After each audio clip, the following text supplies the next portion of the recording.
Hey, the gang! How's it going? Andy here, Biohazard Declassified, as always. Hope you're doing very, very well. Welcome to this special Friday stream. I don't normally go live on a Friday, but I really wanted to get one of these streams out there. Hope I'm coming in clear. Let me know what the sound quality is like, because I'm using something a little bit different than I usually use. But yes, I hope everybody's doing well. I hope everybody's been enjoying the Keeper's Diary of Biohazard Story. It's been absolutely fantastic putting that all together, and I'm so happy it's out there. Oh my god, like it's been, it's absolutely, even though it's the pinnacle of any content you can put together in the Resident Evil space. Oh my god, it took like forever and a day to get out. So I'm super excited that it's finally out there for all you fine folk to see. So we're going to be peeling the curtain back a little bit here. I thought, you know what? I've kind of spoken about the story of the Keeper's Diary and everything like that on previous streams, but I've not actually talked about like, so what is it like actually producing a Resident Evil film? Because honestly, there is so much that goes into it, and everything needs to line up absolutely perfectly. Otherwise, the shit just doesn't work. The second one card's out of place, the whole house of cards falls down. I cannot stress that is literally what it was like. There was, even when we was on set, there was things that had to be done. Otherwise, like, film doesn't happen. And like, you had to think on your feet, quick decision making to finally get it over the line. Obviously, we are talking with hindsight being 2020. Absolutely, there's going to be things that I'll talk about which I think, you know what, we should have done that better. We should have yeah, if I had the opportunity to do it again, I certainly wouldn't do it like that. But yes, today's going to be just a just chatting stream. I've got this kind of ticker on the screen. If you've got any questions about the Keeper's Diary Biohazard Story, it was a crowdfunded project by the fans for the fans. So if you've got anything you want to talk about, don't matter how awkward the question is, I'm more than happy to facilitate it today. It's absolutely fine. Just before we get the stream kicked off, huge shout out to Emmy resubscribing over on Twitch. Once again, really appreciate it. Subscribe for 17 months. I feel like it's probably longer than that. Um, but maybe it was a different account or something like that. But thank you very much as always, our mod over on Twitch, Miss Emmy Devil. Thank you. And Adam Green upgrading his membership over on the YouTube channel. That's certainly appreciated. Great to be making some headroom over on the YouTube channel. So yes, are we all good? We're not. I'm using Restream again. Yeah, cool. It looks like it's fine. I'm using Restream again, which is the program I used. I don't want to jinx myself, but I had a little bit of like desyncing issues last time, and it was very frustrating. So yeah, I hope that doesn't happen again, because that was like a 1 in a million chance. Different subs in different places. It will stay here now. That's good. That's good. Again, a huge shout out to everybody that's tuned in so far. Obviously, Emmy's in the chat. A7X forever. Thank you very much, Edwin Jaeger. Appreciate it. James Howe, Roberto or Robertin. Excuse me. Hope you're doing well. I did recently just drop some absolutely fantastic merch. As of today, I've got a brand new supplier. They reached out to me, T Public, and said, "Listen, we see what you've got going on. We'd really like to be a merch partner." And within literally 24 hours, I'm so impressed with them. Within 24 hours, they had my store set up, all ready to go. I literally had to do zero. I just had to give them the assets, and they figured it all out. So huge shout out to T Public. I'm going to put it in over on the YouTube if you guys want to check that out.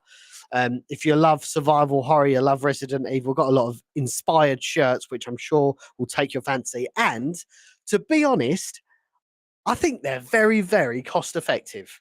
If I do say so myself, they're not expensive at all.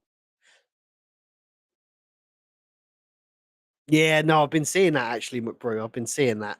Hopefully, we don't have any issues today. Fingers crossed. But yes, yeah, the shirts are like it was like £15 or something, which is outrageously cheap for a custom shirt.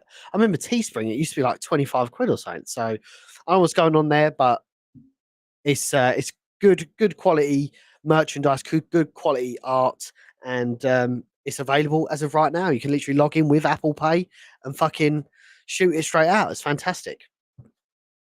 Enough self promo out of the way though. Let me bring up my I was kind of coming up with a list of things to talk about in this stream, and the first one obviously has to be why crowdfund. Like all of the films that have ever been done have not been crowdfunded. But when Andrew was initially talking to me about this, the intention was always to crowdfund. It was never to use our own funds. And why do that? I mean, obviously, the first simple answer is I don't have like $40,000 to spare. If I had $40,000 to spare, I would have already made loads and loads of Resident Evil fan films. But that's obviously a big reason. There's clearly an interest in creating original Resident Evil media, even if it's from a fan perspective. We didn't know that at the time, but what we effectively did was saw if you go on like YouTube, I'm going to try and see if I can find it here. If you go on like Residents of Evil, for example, of Evil, like Art Clay is probably the closest project to the Keeper's Diary. And if you don't know what Art Clay is, it was basically a fan series. I'm not going to show you the whole film here, but I'm just going to give you an insight into kind of what the I guess the market was like before we hit the scene. This was released quite a few years ago now. I want to say like 2014, maybe.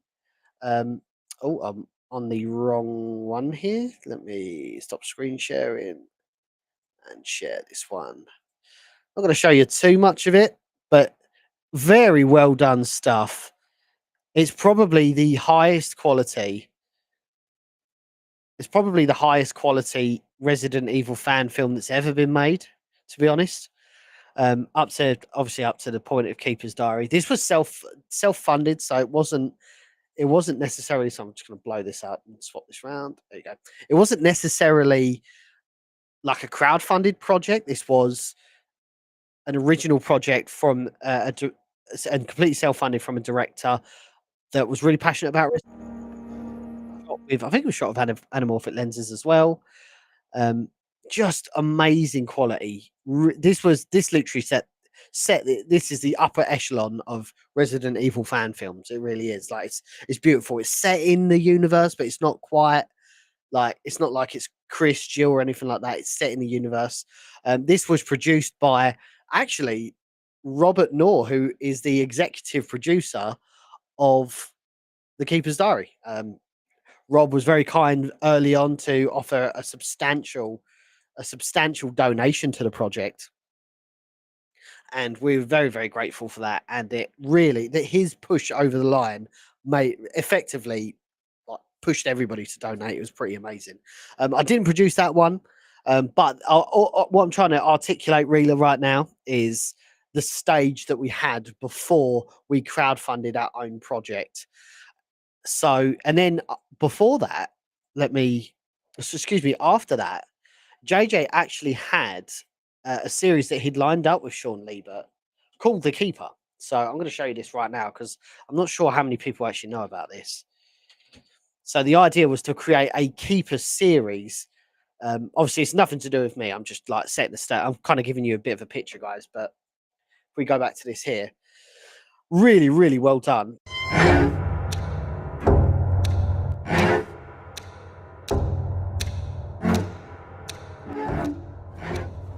It's very well done stuff.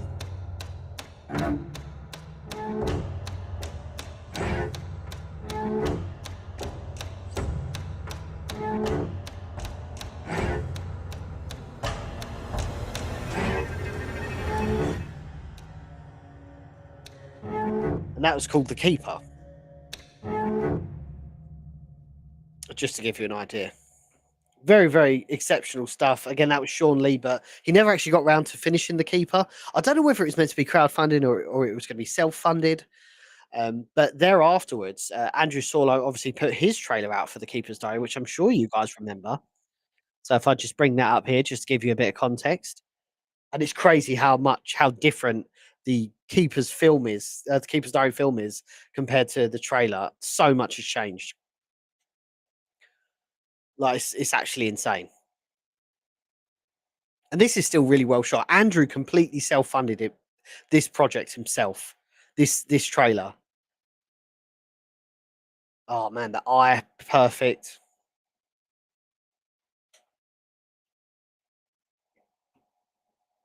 the Arkley Mansion. Look at that, man. Just absolutely, absolutely fantastic. This was so well shot, and really, this served. Look, I mean, look at the difference, man. Like, I don't want to, man. What I might do is share tabs just so I can. Let me just do this. There you go. So look at the dude. Look at the difference, man. Look at the difference in production value here. This is insane. Let me just pull the closest shot I can do. Here you go. Look at the difference, man. This is absurd. This is the concept, and this was the final. Gosh, night and day, man. Absolute night and day. But we are jumping ahead of ourselves. We don't want to. We don't want to jump too far ahead. So initially, why crowdfund? Well, obviously, we wanted to access funds as quick as we can. We had a project in mind, and there was an argument that this hadn't been seen to this scale before, and fans could help us achieve this. So that was a big reason to crowdfund. And there was a couple of kind of incentives that we had because we had obviously Charlie Kraslavsky on board, and that was in the form of like perks. We was like, well, what we could do is people can, back this project, and in return, they get like a poster or a signed game, which we're still working on, by the way. We haven't forgotten about it. It's just been obviously we wanted to get the film out, and the posters are actually coming in this week, which is awesome. And I've just shipped loads of stuff to Andrew as of like yesterday, so it might take a little while to get to him. So the idea is that we're going to fly Charlie out to where Andrew is. He's going to sign everything, and then I'm imagining throughout August, Andrew will send all of the posters out to everybody. These shirts will be completely self-fulfilled, so I'm signed up to a site. I'm just waiting on another price back from another company before I commit to it, because I really like this company. And the second I found that out, I'm just going to make the decision there and then just one click the order and send them all out. But yes, so going back to the crowdfunding campaign, it was very, very tough because like no one's done this before. So we didn't know that we could raise $40,000, or I think it was like £32,000. We didn't know that was going to be the case. Like, so the best thing you can do, and what we did was we took it right back to basics. Me and Andrew, we said, right, what is the minimum amount of money that we need to achieve a serviceable keeper's diary film? Like, is it $10,000? Is it $20,000? Is it 30, 40, 50, etc., etc.? And I think before I was on the project, the aim was maybe go to like 100, like set the bar at $100,000 and just see how the campaign gets on, and then whatever is raised, you make a keeper's film from that. I'm not a big believer of that approach. I'm a big believer in, listen, you are putting your balls on the line and saying that you're going to produce a film and you want people to back your project. The last thing you want to do is give everybody not a sense of what you can achieve, or it'll just end up being underwhelming. I mean, I feel like with this project, and what we achieved in the end, there are certain people that are still underwhelmed, even though I set everybody's expectations what the Keeper's Diary of Biohazard Story was going to be all about. So if I bring up the Indiegogo campaign, so let me type Keeper's Diary, because this is a really good point. Like, this was the first time with anybody had done anything to this scale like this before, and it was like my job to kind of get people in outside of the main crowdfunding video, of course, which went up on the row. Like, when you're reading this crowdfunding campaign, I wanted you to have, I wanted it to tell a story basically, and I wanted everybody to have confidence that we certainly we will achieve what we set out if we meet the goal. And I like to think we've done that now. So this, if it loads, let me stop it and then reshare it. There we go. Right, so this was let me blow it up big style here. So this was the crowdfunding campaign. I wanted it to tell a story because, yes, Residents of Evil is known in the community.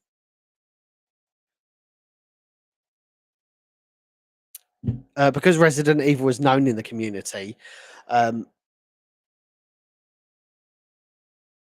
where was I going with this? Sorry, I saw a text that's completely thrown me off. Because Resident Evil is known in the community, they're not necessarily known for creating fan films. Like they are YouTube creators, not necessarily like there is a massive difference between creating like standard YouTube content and creating a crowd-funded campaign and creating a film. Like they are two totally different mediums. You can't just drop in there and expect it to go off. It just doesn't work like that. So really, what we needed to achieve with this is, listen, these are the people who are involved in the project, and this is what we want to achieve, and we believe we have got the tools to achieve that. So if we just scroll down here, prepare to enter the world of survival horror once again with the Keeper's Diary Biohazard Story. Obviously, I thought that was a nice little hook to go in with. I created all these assets. It was pretty fun coming out with all this. Um, Inspired by the classic Resident Evil 1996 and 2002, The Keeper's Diary Biohazard Story is an adaptation of the iconic diary entry of the same name. It summarizes a researcher succumbing to the viral outbreak in an underground research facility. So by this time, a script was written. The teaser had been out for almost a year now, and there was already a reasonable amount of hype on the original trailer. As you can see, I think the trailer's on like yeah, look, just under 200k views. Oh, you can't really see it. Sorry, press the wrong one again. Let's do window. Yeah, so it's on like, where is it now? Yeah, it's on like 200k, just under 200k views. So there was a lot of hype around this. A lot of media outlets covered this. So there was already an expectation set that this was coming soon. Now it's pretty much like, let's throw our hat in the ring. Fans have been longing for a faithful adaptation of this media to film, and now we believe the time is right for us to present our proposal to you. Please enjoy the trailer below. So, and then of course that was the actual the trailer with the Keeper's Diary. And then, so that was kind of the first part of the story. Is introduce what the Keeper's Diary is. If you're a Resident Evil fan, you're going to know what the Keeper's Diary is. But for people who are seeing this for the first time, or they're kind of casual fans and they don't know Residents of Evil, this is a perfect hook in, right? This is what the film's about, and we believe the time is right now. We've seen what's happened with Hollywood, with Resident Evil. We're really, really frustrated. We just want an authentic Resident Evil. We just want an authentic Resident Evil adaptation at the end of the day. And for whatever reason, they just can't get it right. So maybe it's time that the fans throw their hat in the ring and we make it right, if that makes sense.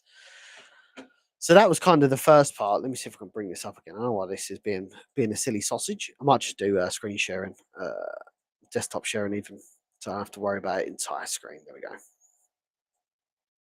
There we go. And then it was like, why trust us? So yes, we understand the source material. Respecting the source material is key to adapting any media, and any creative liberties thereafter should first and foremost respect this. It's our intention to ensure this serves as a backbone to our adaptation. And I'm sure I don't speak for myself when I say that I feel like we did do a good job of keeping it relatively faithful, well, as faithful as it can be. Yes, there was inevitable changes, but ultimately, the Keeper's Diary Biohazard Story is an authentic Resident Evil adaptation, in my opinion. I don't think that's an outlandish statement to say. It's the most authentic Resident Evil experience that has been. So if we blow this up, and then I went straight into why trust us. So I gave a bit of a backstory into Andrew. Andrew's obviously a like huge Resident Evil buff, uh, industry professional, does filming day in day out, has an affinity for Resident Evil, and has already created some Resident Evil media, a mixture of fiction and non-fiction media on the Residents of Evil anyway. So you're going to get an idea, or at least a flavour of what to expect. And then I attached a couple of videos. So to me, that gives you the precedent that yes, the script is in good hands, and the direction is in good hands. And then obviously a bit about myself. I don't want to pat myself on the back, but obviously I've got a degree in film anyway, or a degree in television production, and obviously been in the Resident Evil space for a long, long time. And I've always wanted that. Not between me and you guys, I've wanted that next short film to make, to be honest. I made a bunch of short films back in the day when I was at university, and I just didn't get the opportunity to do it again.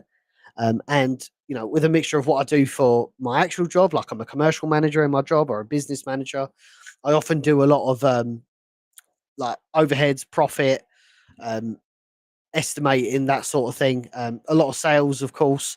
So I have all of the ingredients to be a producer, and that's why it did work so well. Like there was so much I put behind the scenes in terms of budgeting and cash flow and everything like that that I'd not necessarily learned from my degree. I just picked it up as I was going on. So it it it ended up being quite a nice recipe, is what I'm trying to say. And then, of course, we had Nuji, who is a again time served videographer, time served cinematographer, and has been in the Resident Evil space forever. So we know that the producing's in good hands, the direction's in good hands, and the cinematography is going to be in good hands if we've got an award winning filmmaker behind the scenes. And then of course JJ, being the founder of the Residents of Evil and providing us that platform to put the film on. And that's worth noting that this project was a collaborative project. It wasn't necessarily a Residents of Evil film. And that is a little bit of a misconception. Like this wasn't created by the row. This was a collaborative effort amongst many different Resident Evil content creators, with the film being distributed on the Residents of Evil. And that's not to take away from anybody at the row, because everybody was involved in the project. Like Beggy was involved, obviously Andrew was involved, JJ was involved. JJ provided us the space, but to be absolute clear and for the avoidance of doubt, this was a collaborative effort in the Resident Evil space, not necessarily a Residents of Evil film. And then there was the real hook. So we knew that if we produced a Keeper's Diary film, the real edge to our production was Charlie Kraslavsky. Charlie Kraslavsky and obviously Wardy, Sexton to a lesser extent. It was really, really cool to have Ward as the title call card in the Keeper's Diary. Nice bit of fan service. If you don't know who Ward Sexton is, he is the original Resident Evil title voice actor. So, the guy that goes Resident Evil. That is Ward Sexton, and he actually still works for Capcom to this day. His most recent project was Resident Evil Death Island, so he's still the Resident Evil title call voice actor from 1996 all the way to 2024. I think that's crazy. That they've, because they don't tend to keep anybody else around for that length of time. So really surprising. But the main hook was Charlie Kraslavsky. It was going to be his big return to film and his big return to the Resident Evil space. And that's what made The Keeper's Diary such a sexy hook, is having Charlie Kraslavsky, not just it as the keeper, but behind the scenes. As you can see, like all of these perks that we put together all had Charlie's buy-in. Like Charlie said, I'll help you sign all of these posters and all that sort of fun stuff as a way of incentivizing people to give to the project. It was really wholesome. So yeah, basically I wanted to, and everything else like Joe White, Pablo Kuntz, they actually got established after the crowdfunding campaign. It wasn't at that point in time. We hadn't recruited them. It was very much, we've definitely got Charlie on board. We've definitely got Ward on board. And we was going to fill in the gaps of everybody else at a later date, which is fair and reasonable. Things do change. And that's why I put, we have a wealth of other actors and actresses we intend to fill as the campaign progresses, and we'll announce when appropriate. And then I put, right, the plan. So I've set your expectation now. You know what the film's going to be about, or an introductory blurb of what the film's going to be about. Who is the creatives that are going to be behind the project, who is the kind of main star of the film, someone we're bringing back in from the Resident Evil space. And now we're talking about the plan, like what is it we're actually going to be doing. So please see full concept animatic, which gives you a full understanding of what to expect from the short film, including concept shots, narration, camera angles, and the like. So Andrew produced this a long time ago, and it was basically like a visual storyboard of what the Keeper's Diary was going to be about. And if you haven't seen this, I really recommend you go on the Keeper's Diary crowdfunding campaign and you actually watch this, because this is what I mean when I said I set everybody's expectations, how long the Keeper's Diary was going to be and what the contents of it was going to be. So it was a little bit confusing when the film did come out, and I did have people saying, "Oh, I thought it was going to be feature length. It's going to be, an hour and a half long." It's like, well, I mean, I never said it was going to be an hour and a half long. Like, it was always going to be this extent. And again, like, we had an extremely modest budget. $40,000 sounds like a lot of money. Like, if I gave you $40,000, you'd obviously absolutely know about it. But to produce a high quality cinematic film, like, that's an unreasonable amount. That's an unreasonably low amount of money. So yeah, we was never going to be doing a feature film out of it. And we only had like a week of shooting, but we'll go into that in a little while, as to why I think that any project that I'm going to be involved in is going to be a real slog to do a feature length film. Actually, I might as well go into it now. So, reasons why I won't do Resident Evil or any feature length film, and why I love doing short films so much. So, short films. So, one is obviously budget. I know I can do a short film for like $30,000 or $40,000, and we can produce something that's very cinematic, very high quality, like The Keeper's Diary. Two, like, the time it's going to take to edit it and get it out there. Sorry, the time it's going to take to shoot it. Like, shooting a film for a feature length film. I mean, we had reels and reels of footage for this 15-minute film we put together. So, like, I couldn't even imagine what it will be like for a feature length film.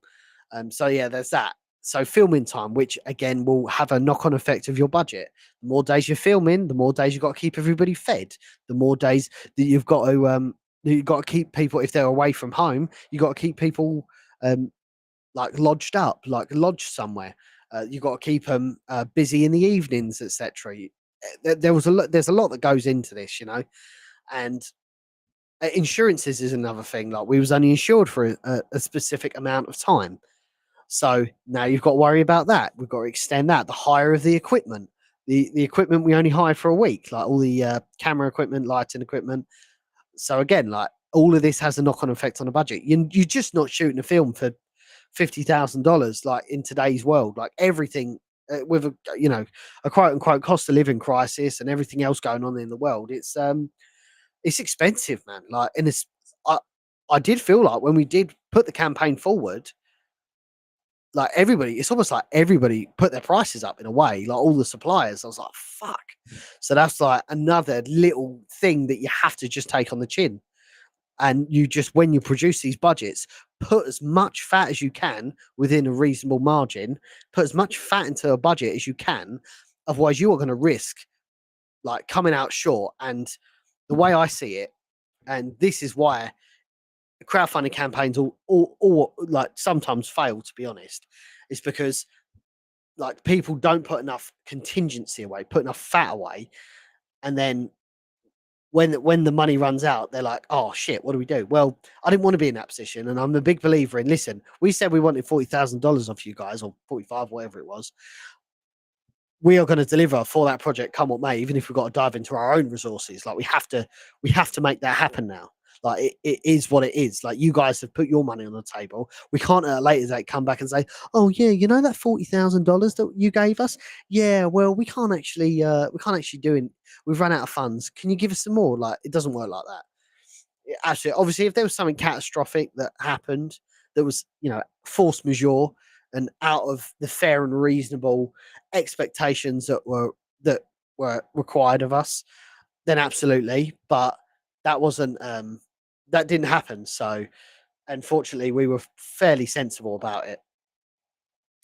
Um, Obviously, we gave an indication of project. It's crazy that I saw this, actually. Well, was it? It wasn't too far off.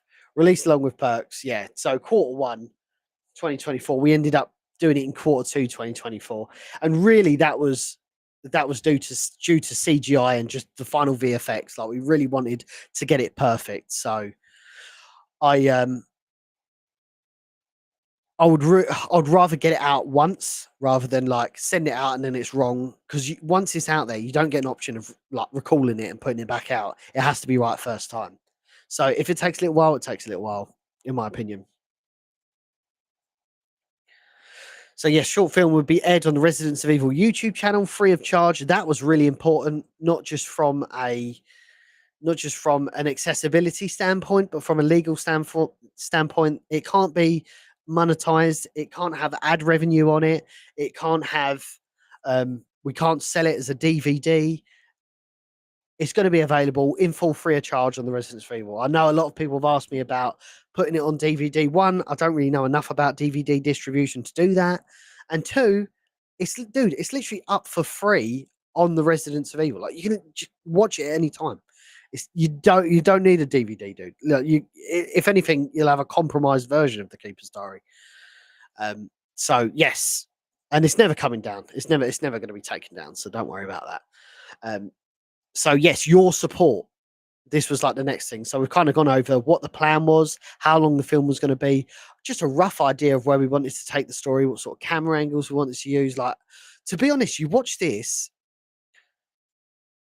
and it's not actually too far away from what we ended up shooting. To be brutally honest, like it was fairly accurate in what the final product that you guys received.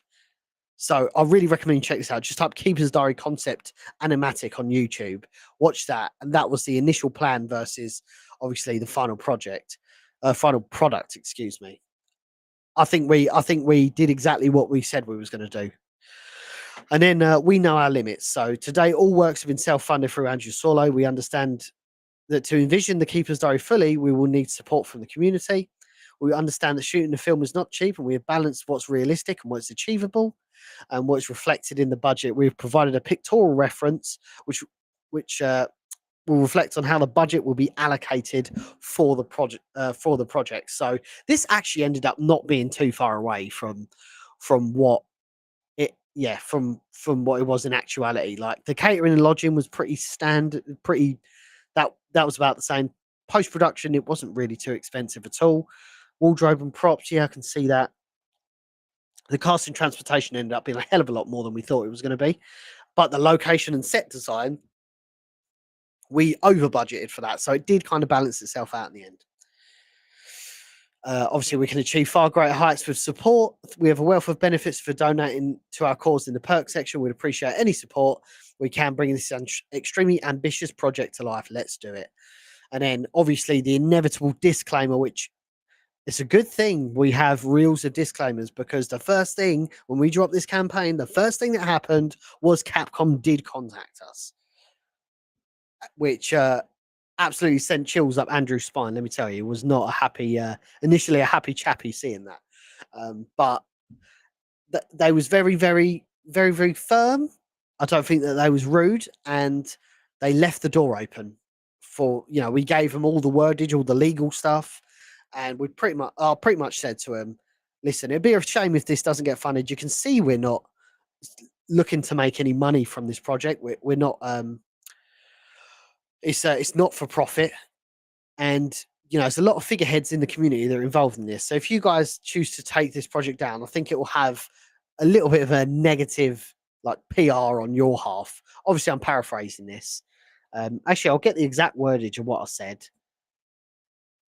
I won't bring up on screen, but I just want to kind of give you an indication of what we sent back, because this is another valid point. Like if you guys are going to do your own crowdfunded campaigns, you need to know about this sort of thing. You may get reached out to by the intellectual property owners, and guess what? You've got to deal with it. You can't just ignore it and just move on. You've got to deal with it. You got to deal with it in the here and in the now.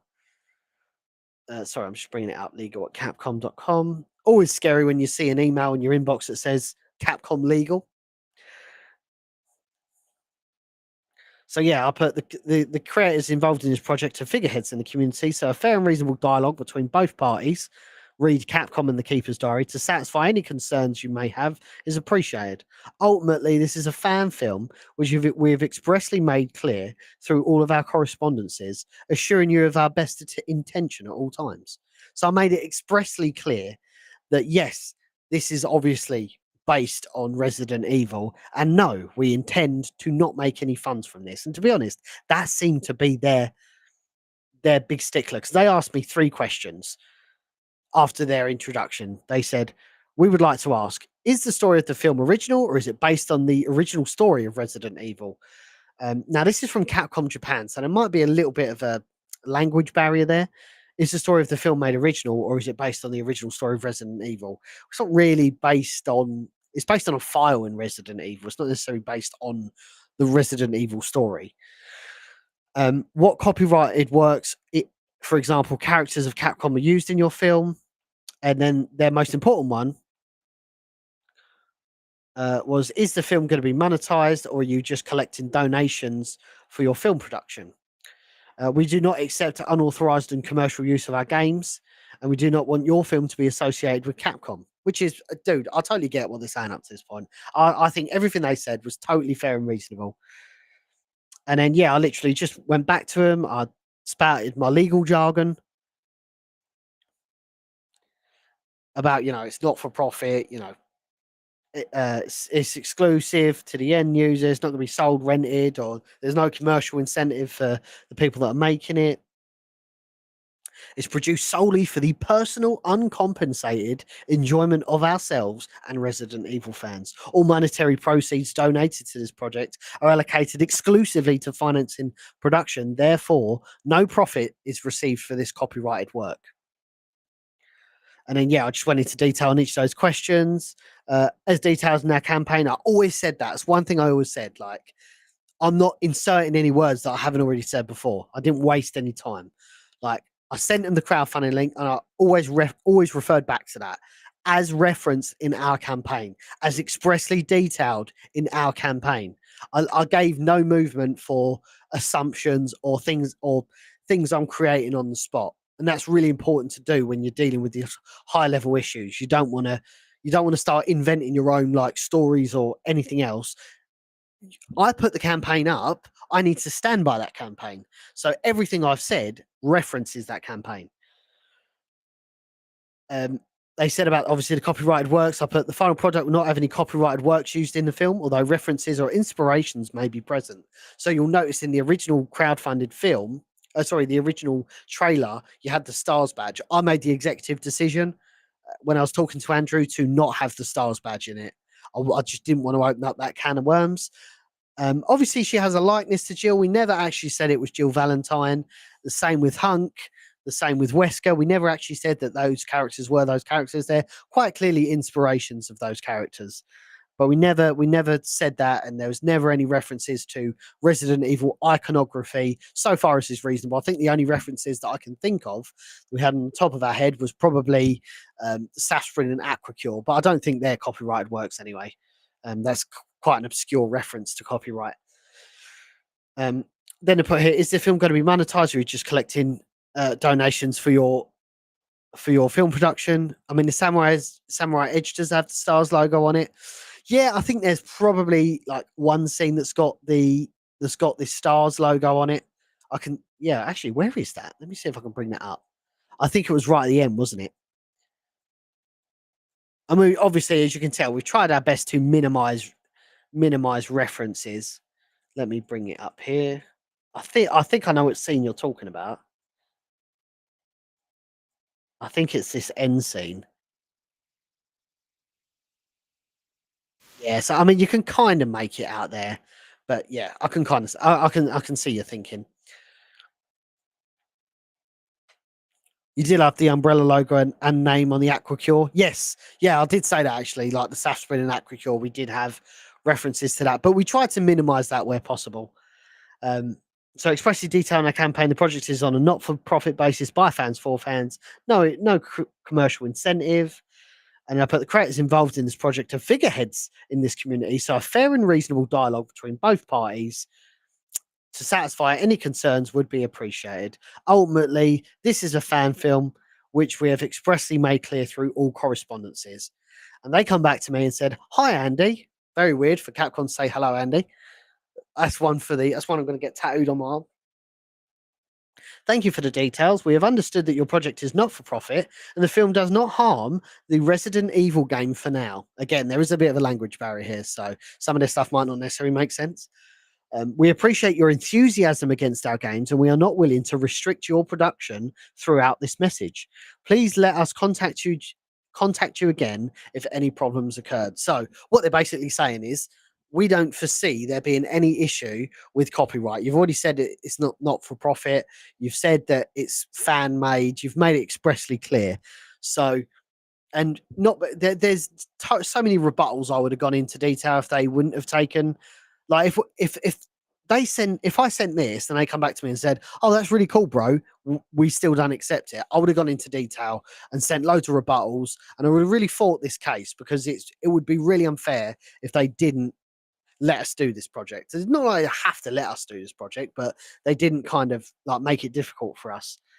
And I did make even after this campaign, they never actually got back to me. But I said to them, I'm more than happy to provide you all of our receipts, our cash flow document, our breakdown of our budget, so you can see, you can fully evaluate for yourself that yes, this is a fan project, and you can see where all of the funds have gone.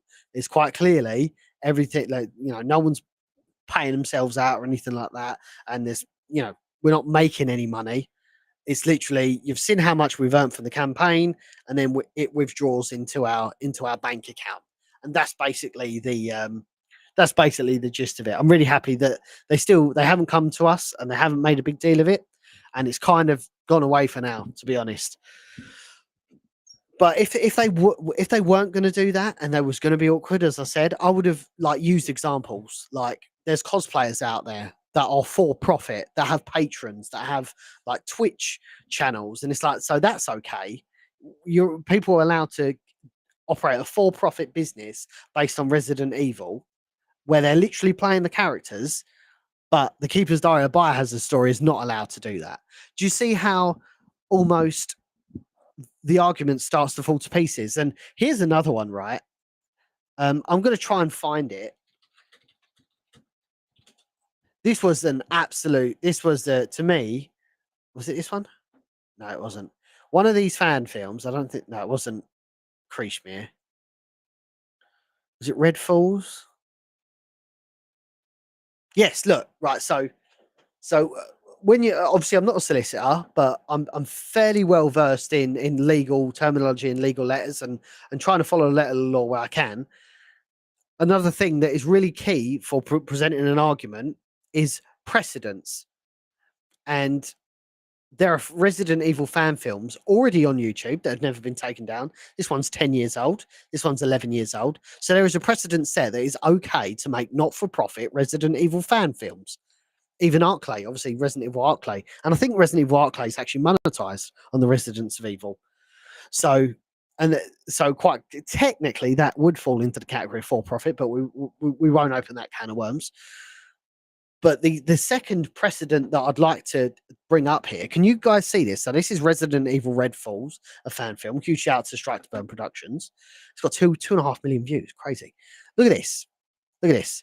This is the official Resident Evil account saying, "Well done on the film. It shows your interpretation of the elements and aesthetics in Resident Evil.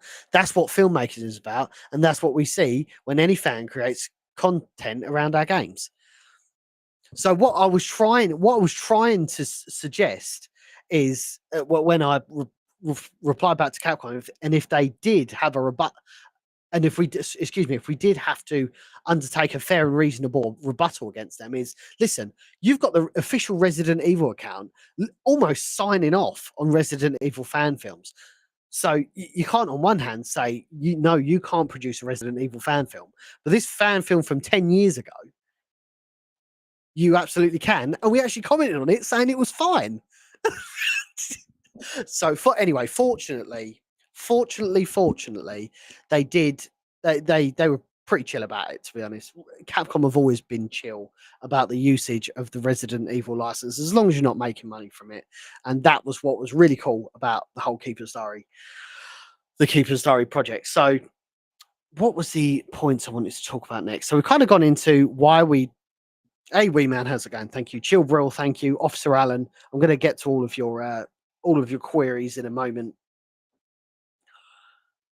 And same as Abby, I see your question. So another thing to bear in mind when it comes to kind of creating crowd-funded campaigns is deductions. Oh my god, deductions! And am I logged in? No, I'm not. I'm not logged in on PC. Like this figure that you see here. Can I change this to edit currency settings? Let me change it to dollars because we operated the project in dollars. Hey, Mr. Solo, how's it going? Great to have you in the chat. So this figure right here. So you see this here. So we raised $55,000.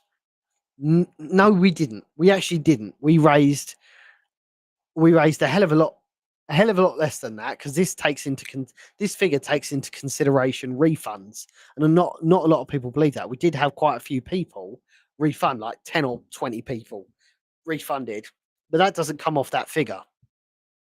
So it says we've got $55,000. In reality, and what are you streaming on, just YouTube and Twitch? Yeah, just YouTube and Twitch. So in reality, we ended up getting, I think it was around, and only because this is a public budget that I'm going into this detail, because this is something, if you guys ever do a crowdfunding campaign, you absolutely need to take this into consideration, because this could be a huge sticking point when you're managing your budget. So I'm just going to bring up the campaign here. You can't see this on screen, but I'm just going to tell you the top line figure dashboard. We know what the top line figure is. Finances. Is it this one? Close. Right. So of that $55,000, 2,700 got removed due to Indiegogo platform fees. Another $2,000 got removed for payment processing fees. So just because you guys used Apple Pay or credit cards or something like that, that come off the top line. And refunds made up another $1,500. So we actually ended up with, what was the figure? It was like, yeah, it was just shy of 50, 49 or something like that. 49 or 50. But this was something else you got to consider, especially with Indiegogo. There's something else called reserved funds. So we got paid out $47,000 on September the 8th. So that's not $55,000, obviously. So we got $47,000, and we had to shoot the film with that. And then 6 months after the campaign dropped, we got given the 2.5 grand or whatever it was, which is really frustrating, because when you see that top line figure, you think that's what you got to work with, but it's not. So when you're doing your crowdfunding campaigns, absolutely make sure you take this into consideration. Although I feel like I was happy with what we raised here. As I said, when me and Andrew sat down a year ago and we said, right, how much do we think is fair and reasonable to raise for an initial crowdfunding campaign? Remembering no one's ever done this to this scale, no one's ever done it in the space to this scale. What would be a fair and reasonable budget? And initially it was, let's see about 100,000. I think 100,000 would have probably raised alarm bells, even though, dude, looking back, I wished it was $100,000, to be honest. But if it was going to be $100,000, I just think that raises a lot more questions, because it's like, that's a reasonable amount of money, even though 50K is reasonable. This is like even more. And I think there's a lot of trust that you got to put in someone to give someone $100,000 to make a film. And where this is our first one, I think if we'd set it fairly modestly, I know we can achieve a Keeper's Diary film for $40,000.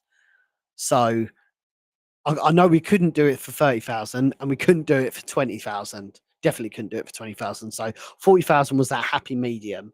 But I'm happy we raised 55, because it meant that we could take things to the next level. Like initially, we was just going to be using Luke's camera equipment, which he was going to literally provide free of charge for us, which is really kind. It was like a Sony FX. Andrew will know it was like a Sony FX9 or something like that. But because of that additional budget, we was able to source a red Komodo, the Atlas anamorphic lenses, which if we'd achieved our initial 40K goal, our fair and reasonable 40K goal, we probably wouldn't have been able to do that. So that was a really nice touch. It was an FX9. Yeah, I thought it was. So that was a really nice touch, that we could take the production even further. And I really believe that that was almost a deciding factor in why the Diary looks so cinematic. Like, and again, I don't want to I don't want to shit on Andrew's teaser trailer, because by the way, the teaser trailer Let me bring it up. The teaser trailer is a big reason why all of us kind of got on board with the Keeper's Diary. But quite simply, guys, look at the difference, man. Look at the difference. So let me blow this up just a tad. So this was the original concept that Andrew self-funded himself, and this is the final product. It's absolutely, dude, it's unbelievable. What we achieved is absolutely unbelievable. Just there is so much going on in this scene that you guys probably don't even realize. Like it's night and day. This is amazing. If we would have, even if we'd have produced the Keeper's Diary film on this budget, it would have been fantastic. But this is next level. And I think the big decision in why it was next level is because of the choice to use anamorphic lenses and the red Komodo. It just took the Keeper's Diary visually to another level, and we could have only done that if we'd raised that additional amount of money. And there is an element, if I bring up because I did note this early on, why 40k, yeah, we've answered that. Why? So another note that I had here is why no stretch goals. So quite often, what happens with that I've seen with crowdfunding campaigns is people go crazy with stretch goals. The main vision was to make the Keeper's Diary, and there was a lot of internal talks about, oh yeah, well let's do a premiere, and let's add another for every $5,000 we get, we'll add another 5,000, we'll have another minute of footage. And it's like, well, actually, no, it doesn't work like that. Like, we need to deliver this vision of the Keeper's Diary. And if we raise a little bit more funds, then we will just make that film better. But I don't think making it better is extending the length of it, because then we've got to add another minute worth of story, another minute worth of set, another minute worth of recording, etc., etc. It's such a massive output for the additional funds that you get. And obviously, the more funds you get, the bigger deduction that Indiegogo takes. Obviously, you still have to fulfill the perks that are associated with those backers. So it then becomes it almost becomes a knock-on effect. And it was the same with a premiere, like doing a premiere. It's like, okay, let's say if someone donated, if we got 60,000, we was going to do a premiere in person. So for that $5,000, we've got to fulfill all the perks of those backers. And then what we've got to do is fly everybody to a certain location, because obviously everybody's all over the place. And by the time it's all said and done, once you've taken all of those expenses out, you're not actually any better off in the production. Like, that additional $5,000 that you've kind of pushed back into the budget has now just completely depleted, and you've probably got like $300 or $400, which we would be appreciative of, but it wouldn't make commercial sense to do so.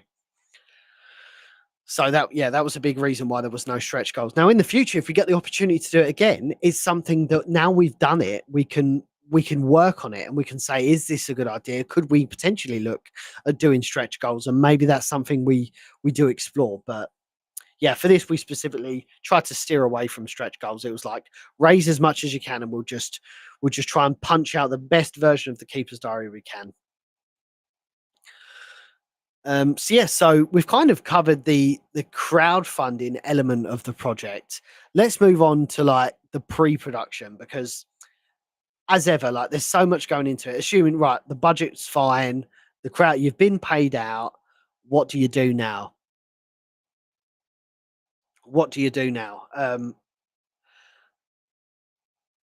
The big thing was obviously securing a location. If you want to shoot a film, obviously this is all pre-agreed as part of the budget, but work with us on this. If you want to shoot a film, you're going to need a location, and with that location, you're going to need, what you shooting. Okay, well, in this regard, we've got sets. We're going to build sets. So our location was fortunately provided free of charge by JJ. He had an old dilapidated warehouse in Niagara, Wisconsin, and it was completely barren. So it was perfect to shoot a film in, because you can build as many sets as you want, and like, there's no there's no restriction or anything like that, and it was free of charge, which is really cool. So I definitely wouldn't build sets again. I would 100% get a tradesman in to build all of that and allocate that in the budget because that was painful. That was really fucking painful.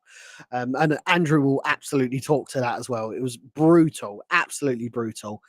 It actually nearly, like when I turned up on the Saturday, bearing in mind Andrew had got there 5 days before, we was almost risking eating into our production days because the sets weren't fully finished. But there were so many cool little intricacies that we'd worked out at that point in time, which kind of omitted the need, or it certainly expedited the production, but also allowed the other elements of production to still carry on.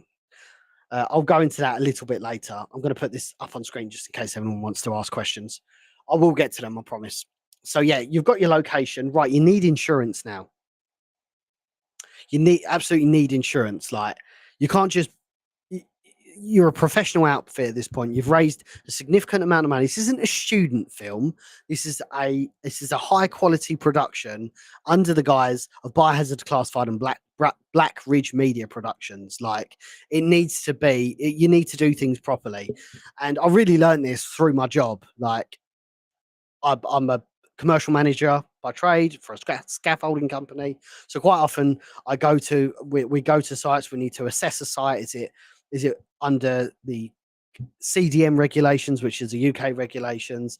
Is the main contractor fulfilling everything for us to do our job safely and efficiently, so everybody goes home at the end of the day fulfilled in what they've achieved for the day? And I've really used that knowledge that I took in my real job, IRL job, and brought it to the keeper's diary. So one thing is insurances. Insurance was stupidly expensive, by the way. I can't even remember what the figure was. I think it was like 3 or 4 grand, if I remember. It was crazy. Which again, like 4 grand, that's like 10% of your budget on insurance. But there were intricacies involved with that. So obviously, if anyone falls over and hurts themselves, we need to make sure we've got liabilities in place and insurances in place so that doesn't. So people get paid out, and if they take time off work, they're covered, healthcare expenses and stuff like that. Obviously, if anything goes wrong with the building, the landowner needed us to have insurance. So if we punched a big hole in the wall, obviously he's going to need to I must say, when I was there, the scaffolding work and woodwork around it was absolutely clean, immaculate. It certainly was. Everyone else was covered in like thick iron deposits, though. But yeah, if we punched a big hole in the wall, obviously someone needs to be liable for that, and there needs to be insurances in place. So absolutely, one of the first things we did very early on was get production insurance. And production insurance covers you for a set period of time to a certain budget. And I'm not even joking. This document is huge. It goes through everything. What are you shooting? Are there animals involved? Are there firearms involved? Fortunately, we had both. Uh, Andrew served as our armorer on site. We had a risk assessment in place with the insurance company to say, yes, we will be using actual firearms. And yes, everything you did see in the keeper's diary, bar, and I will just back check myself here. So real firearm. This was a 1897 Winchester trench gun, if I'm not mistaken. Andrew will correct me. Absolute war crime of a weapon. I won't elaborate any further. But yes, that's a real firearm. A bit further on, the MP5 that Scott has, that is an airsoft weapon.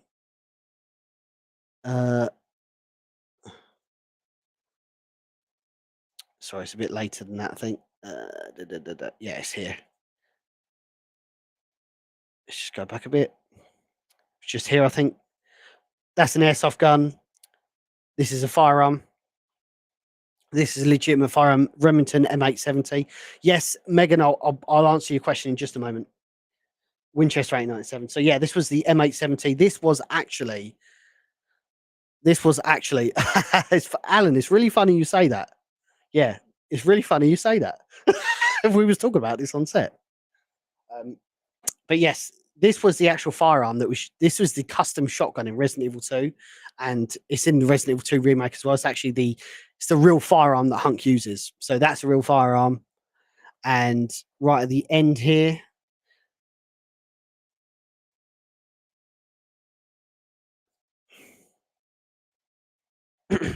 So it was an interesting switch here.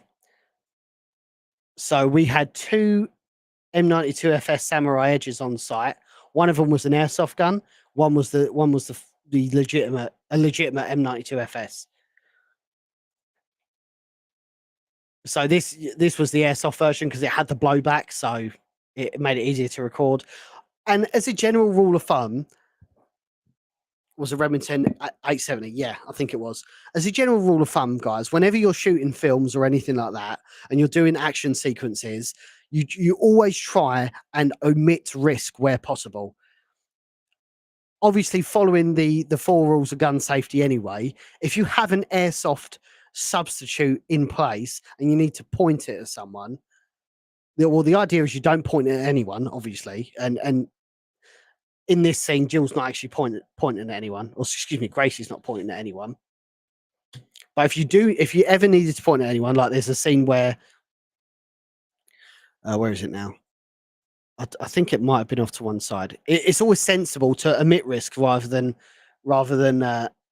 take the risks. Like for example, depending on where the cameraman was stood there's a potential you could be standing right in front of a live firearm. Well, to omit that, use an airsoft gun, or don't make sure nobody's in that spot. And that's something you have to consider when you're working in and around live firearms. Andrew serves as our armorer on site, so after the end of every day, all the firearms were in a locked container, and they were only brought out for very specific photo shoots that we had with everybody, or if we were doing a blocking session, or of course if it was during shooting sequences. There was no live ammunition on set. That was kind of a prerequisite that I'd said to Andrew very early on. I'm not saying Andrew wanted to have bandoliers of like ammo on set or anything like that. That's not what I'm saying. But I'm saying it's a prerequisite for our insurances, for our risk assessments, and really as a general safety factor. Like there's literal scenes where we're doing dolly shoots with with Luke behind the camera right here. Probably not sensible to have ammunition on site when we can just completely omit the risk. All the guns were checked before every single scene or every single take. Uh, we cleared Andrew as the armorer on site. He cleared the firearms in the moment. So there's again, it's just mitigating that risk, and that's what you need to take into consideration when you're filling out insurance documents. Just be open and honest with what's going on. Are there going to be vehicles on set? Because I had to get van insurance as well because we was driving all over the US shooting, so we had to get all of that sorted. But yeah, that was really what went into the kind of the main location. We did have some like other locations we shot out. So we had a barn, which was provided by Nate, this is Nate here. He played Elias in the film. That was kind of a trade off. We said, "Oh, can we shoot in your barn? Because this looks exactly like the guardhouse." And he was like, "Yeah, absolutely." And we said, "Oh, by the way, do you want to be in our film as well?" So that come together quite nicely. And honestly, it was just such a beautiful barn. Is it? Where's the wide shot? There you go. You can kind of see it. It very much looks like the guardhouse. It's got, wooden floors, wooden walls. Excite 98 in the corner just here, but it just looked perfect, absolutely perfect. So that was one location.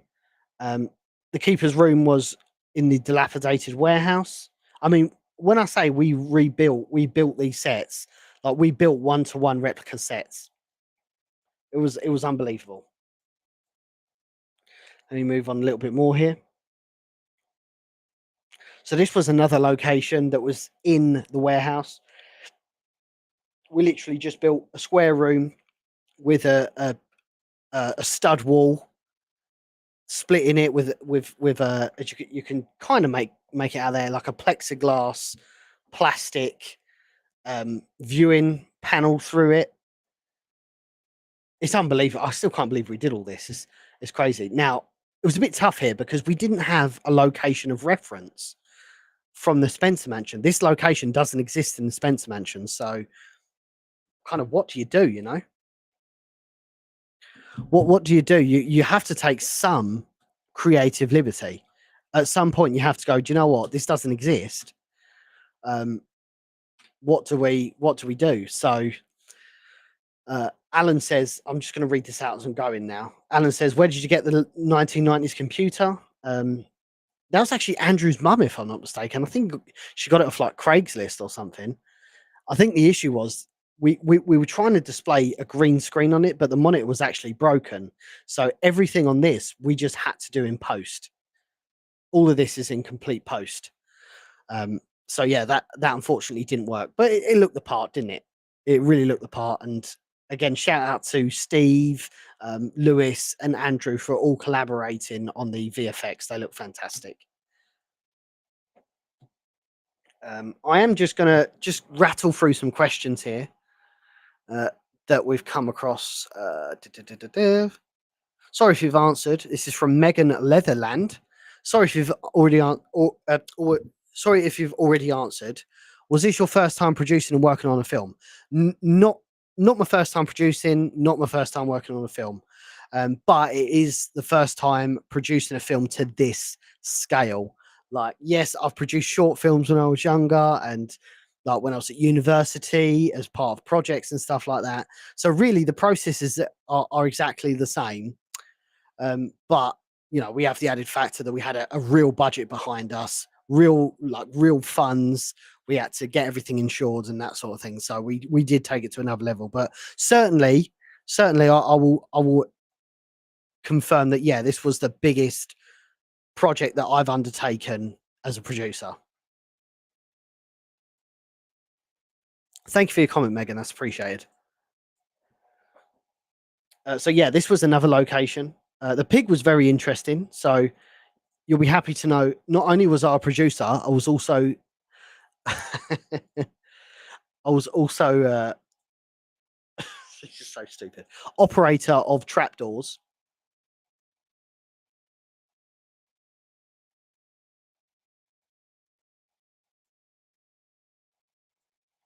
So that was me pulling up the trapdoor. Man, that pig absolutely stank. It kept shitting itself as well. So like every time we fed it and got a take, we put more food down and we had to put him back in the cage and it just kept shitting everywhere. It was crazy. Shout out crispy bacon, by the way.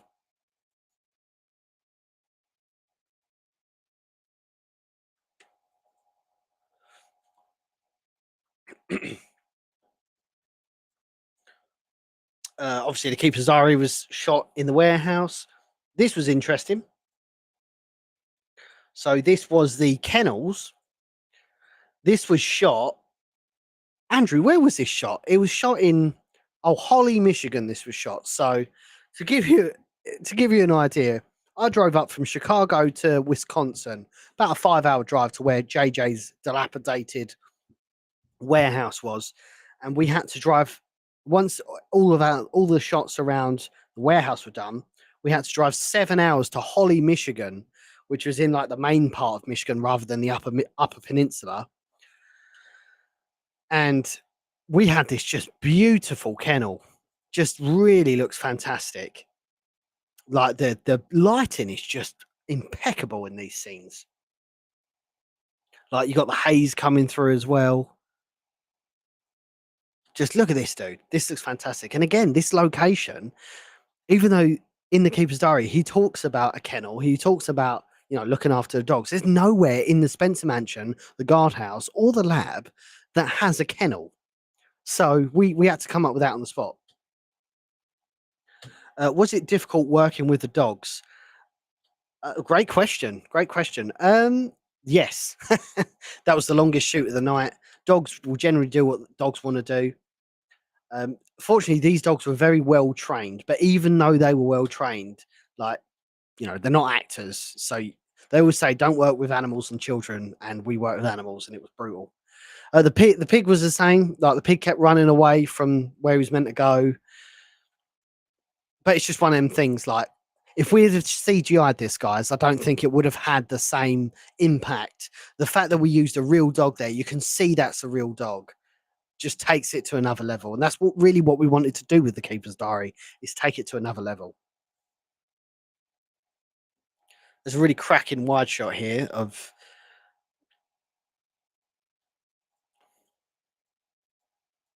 There you go. So yeah, that was just outside. Like we parked the van just outside here. This was just like an open fence. But doesn't it look fantastic? Does this not look like a fantastic kennel?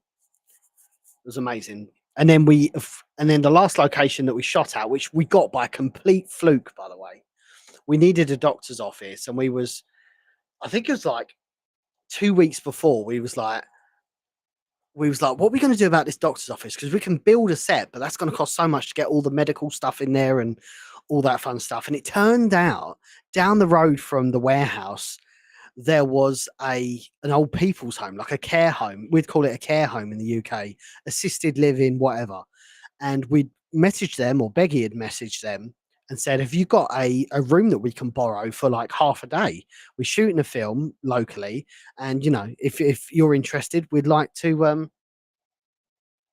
use it if possible, because we're going to be in town on these dates. And they gave us this room completely free of charge.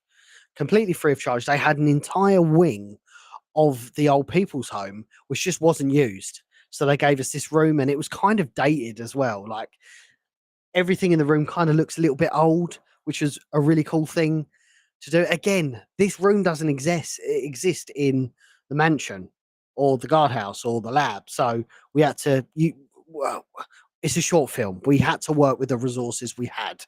And I think we did the best we could. Absolutely did the best we could.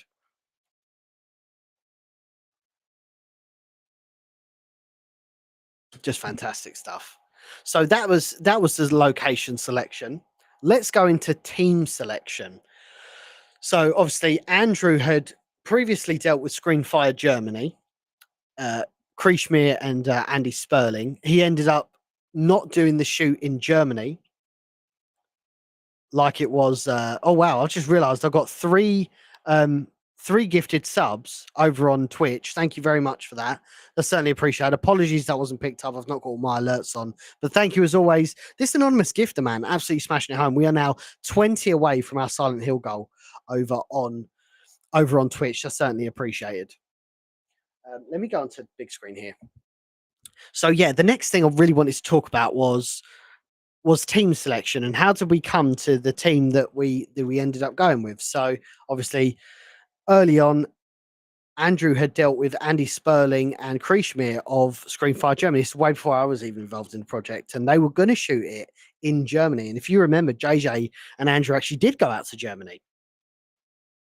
They did go out to Germany to shoot that remake of the forest sequence in the first Resident Evil. Really cool video. And the idea was to shoot a crowdfunding campaign out there. I don't think it ended up working out practically for Andrew. And I did see a question, Alan, I will come to it. Um, yeah, so they went to Germany, and the intention was to shoot it there. It didn't end up working out. And Andrew really wanted to get the project going again, so that's why he reached out to me, and we came to an agreement. And I said, you know what, if we're going to do this, let's do it. Um, let's just fucking make it happen. Let's get everybody on board. And even to a certain extent, I'd say JJ wasn't really too much on board until the crowdfunding campaign started hitting momentum, because JJ had already had kind of an agreement with somebody else to do a Keepers project. So he wasn't like, he was more than happy to put the video on Residents of Evil, but he wasn't like all in with Keeper's Diary until the crowdfunding campaign started gaining real serious momentum. And then like, it was like, dude, let's make it fucking happen, which was amazing. But yeah, very early on, Andrew had said to me, right, I need to recruit this person, this person, this person. How do we go about it? So I said, right, well, there's only one person in my mind that this needs to be. And I said, it needs to be Nuji. And he said, oh, see, who's Nuji? Nuji has been my friend for a long, long time now. I've been watching Nuji's videos since I was a kid. He's literally the original Resident Evil content creator, and he just happens to be an award-winning cinematographer. He'd worked with UFC, he'd worked with BBC, he'd worked with loads of different clients around the world. He's been around the world shooting. He's been to Japan, South Africa, shooting all kinds of different things. So, and he's a Resident Evil fan. So I'd met up with Luke. Luke has a meetup every year in London, and I'd met up with him, and I said, listen, man, I'm involved with this project. It's very early doors. It's called The Keeper's Diary. This is what we're doing. We're adapting The Keeper's Diary to a film, a short film. Would you be interested? He didn't even let me finish my sentence, man. He did not let me finish my sentence before he said, "Yeah, I'm all in. I'm absolutely all in on it. Let's fucking make it happen." And whilst we was there, we'd met up with Let's Talk Resident Evil, Anthony, who'd flown over from New Jersey to be in London for the meetup, and he was very passionate about film. Obviously, a Resident Evil fan. He'd made some short films by himself, but no formal like film experience. Didn't go to film school or anything like that. But he said, "Yeah, man, I'd totally love to be a part of the project." And he was actually new. He was Luke's camera assistant for the entire shoot. So the team was literally formed in London. I was just like, dude, are we doing this? And it's interesting now we look back because we were talking about this to everybody, like everybody that was at that meetup and everybody online talking about this. Even people personally, even my wife, I was talking to it about, and I was like this is going to happen. And like there was an element. They're like, yeah, sure, man. Yeah, I'm sure it will happen. Oh yeah, good for you. I hope it works out. And you could tell there was almost like a hint of, I don't think they quite believe that we're going to do this.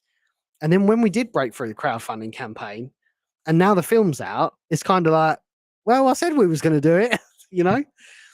I'm not saying it was in a negative way, but you know when like someone tells you an idea and you're like, it's so pie in the sky, you're like, there's no way this is actually going to happen. But then it does happen, and then you're like, oh wow, that actually did happen. You actually made it happen. Fair play. So yeah, that was how we assembled them. Obviously, Charlie was part of the project very early on. If we talk about the team, the actors and actresses, Charlie and Gracie was Andrew's friend anyway. Charlie was involved from the start. This is how resourceful you can be. This is how resourceful you can be. Nate was the Nate obviously owned the barn, so he ended up playing Elias.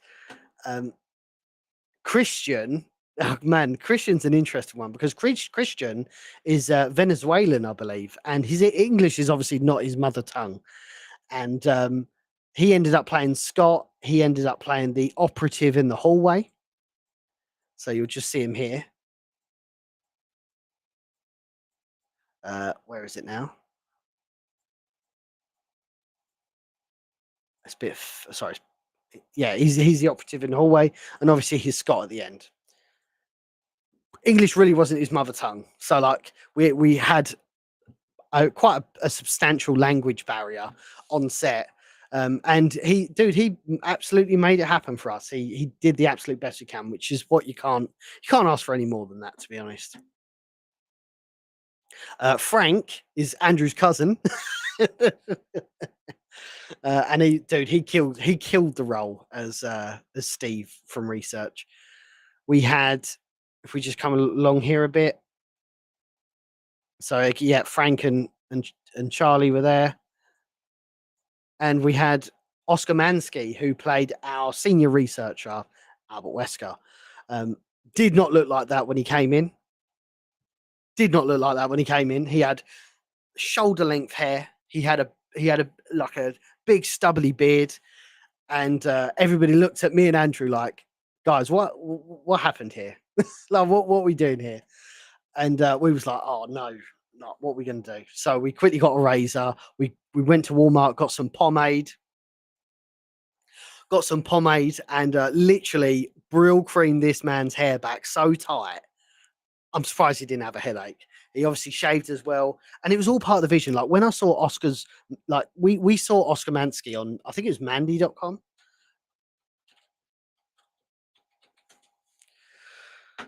Might not have been, but anyway, this is the picture that I got. This was it. This was the exact picture that Andrew sent me. He said, I found a guy on Mandy.com or some, acting agency. And he said, I think he could be Wesker because the initial aim, and again, I'm really peeling back the curtain here, guys. I've not got my Twitter open, actually. I'm really peeling back the curtain because, this is a really interesting stream. I don't know if I'll ever have the opportunity of doing this again, but we are doing it again. The initial aim was to get Cosblade to be Wesker. Cosblade has Cosplayed Wesker so much over the years.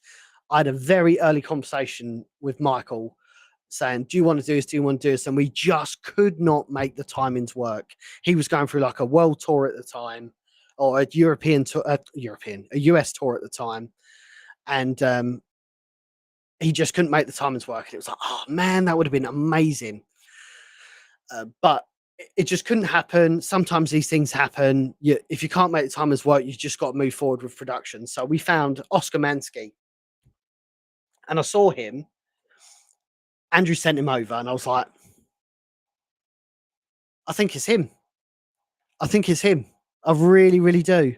And literally, all I did was I went in Photoshop, like went on Google and typed sunglasses PNG, cut these sunglasses out, put them over him, and I was like, holy shit, that's fucking Albert Wesker. That is him. That is absolutely him. We've just got to make it work. And Oscar was really, really cool on set. He turned up, obviously he had a beard and everything like that. So we got him to shave. And as I said, we literally managed to like pin his hair back so damn tight that you can't even tell. Like his hair is the same length there as it is there. I'm not even joking. He turned up with hair like this. And then you can kind of see it, like even on certain camera shots, we was like pushing his hair to the side, so it like you couldn't see that he had long hair. It was just absolute like camera angle wizardry. What we did here, we was absolutely making chicken salad out of chicken shit. Let me tell you, you can kind of tell it's a little bit long here, but it's not enough to be not convincing. And he was, I mean, he's only really in 2 shots on this. Oh, he's in 3 shots. Sorry, he's in this one as well. So dude, let's be honest, he does end up looking fantastic. Absolutely nailed the Wesker role. Like, and this is the true beauty about this project. Like, yes, all of the creatives were Resident Evil fans, but that doesn't mean all the actors were Resident Evil fans. Obviously, Charlie is Chris Redfield, but he doesn't necessarily know the ins and outs of Resident Evil. Gracie doesn't know a lot about Resident Evil. Oscar's just an actor. So the real beauty in adaptations is these people don't need to know about Resident Evil. They absolutely don't need to know about Resident Evil. It's your job as the creative team to educate them on how to convey Wesker, for example, in Resident Evil. And literally, this is what I said to him. I was like Oscar, we just need you to like not react to anything you're seeing, be stoic as fuck, and just look like you are observing the situation with very little emotion. And he really did knock it out of the park. Like this scene where the blood spatters all over the glass. This scene doesn't even react to it. It was a perfect scene.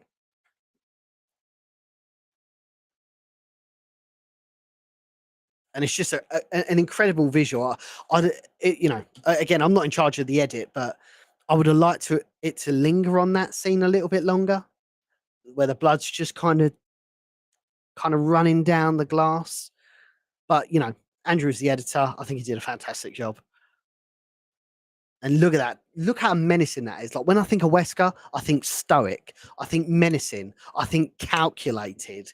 And I really believed we got this across to Oscar, and he did a fantastic job in conveying that back. He really, really did.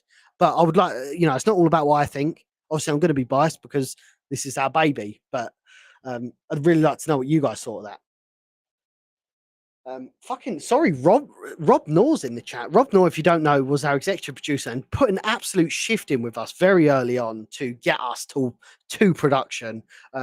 He witnessed a lot of hair pulling out, let me tell you. Like how I've still got a full head of hair after that first couple of days, I'll never know. But fuck me, I'm so happy Rob was there because he made life so much easier. So huge shout out to Rob Knorr for helping us get there.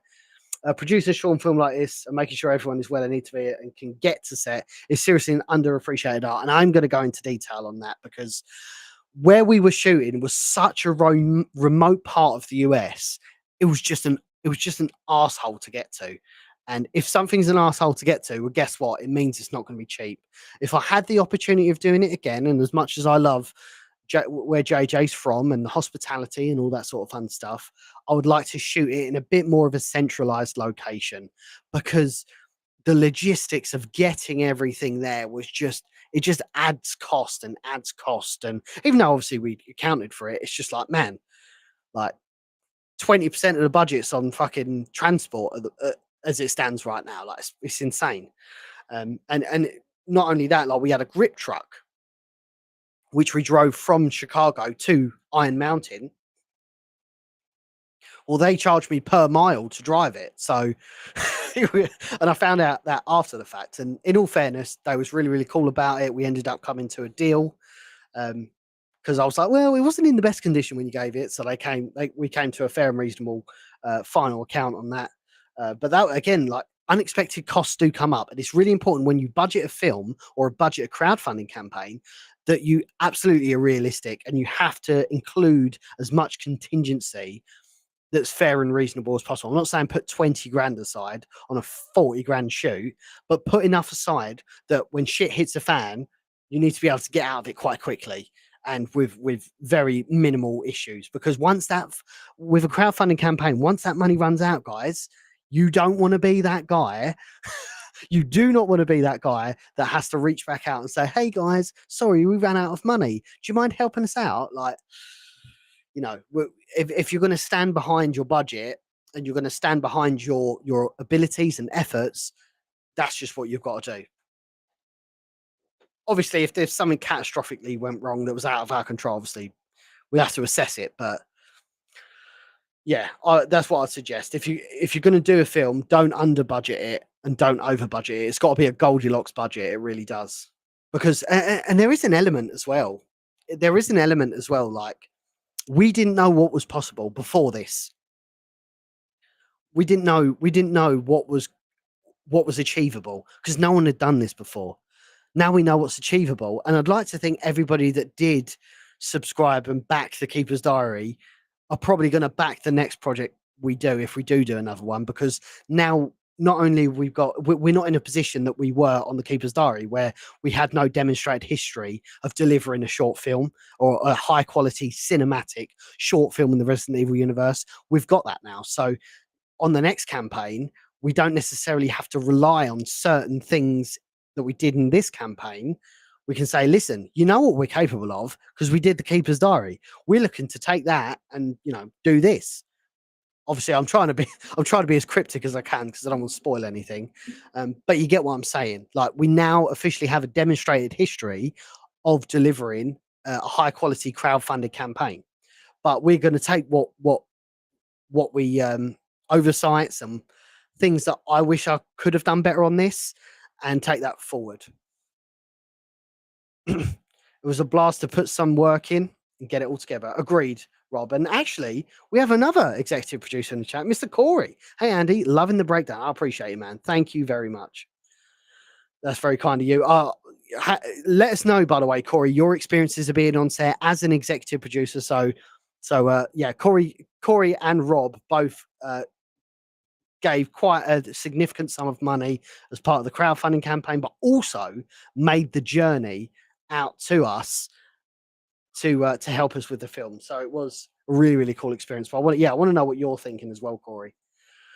Some place not 90 minutes from the closest airport. Yeah, dude, it was absurd, absolutely absurd.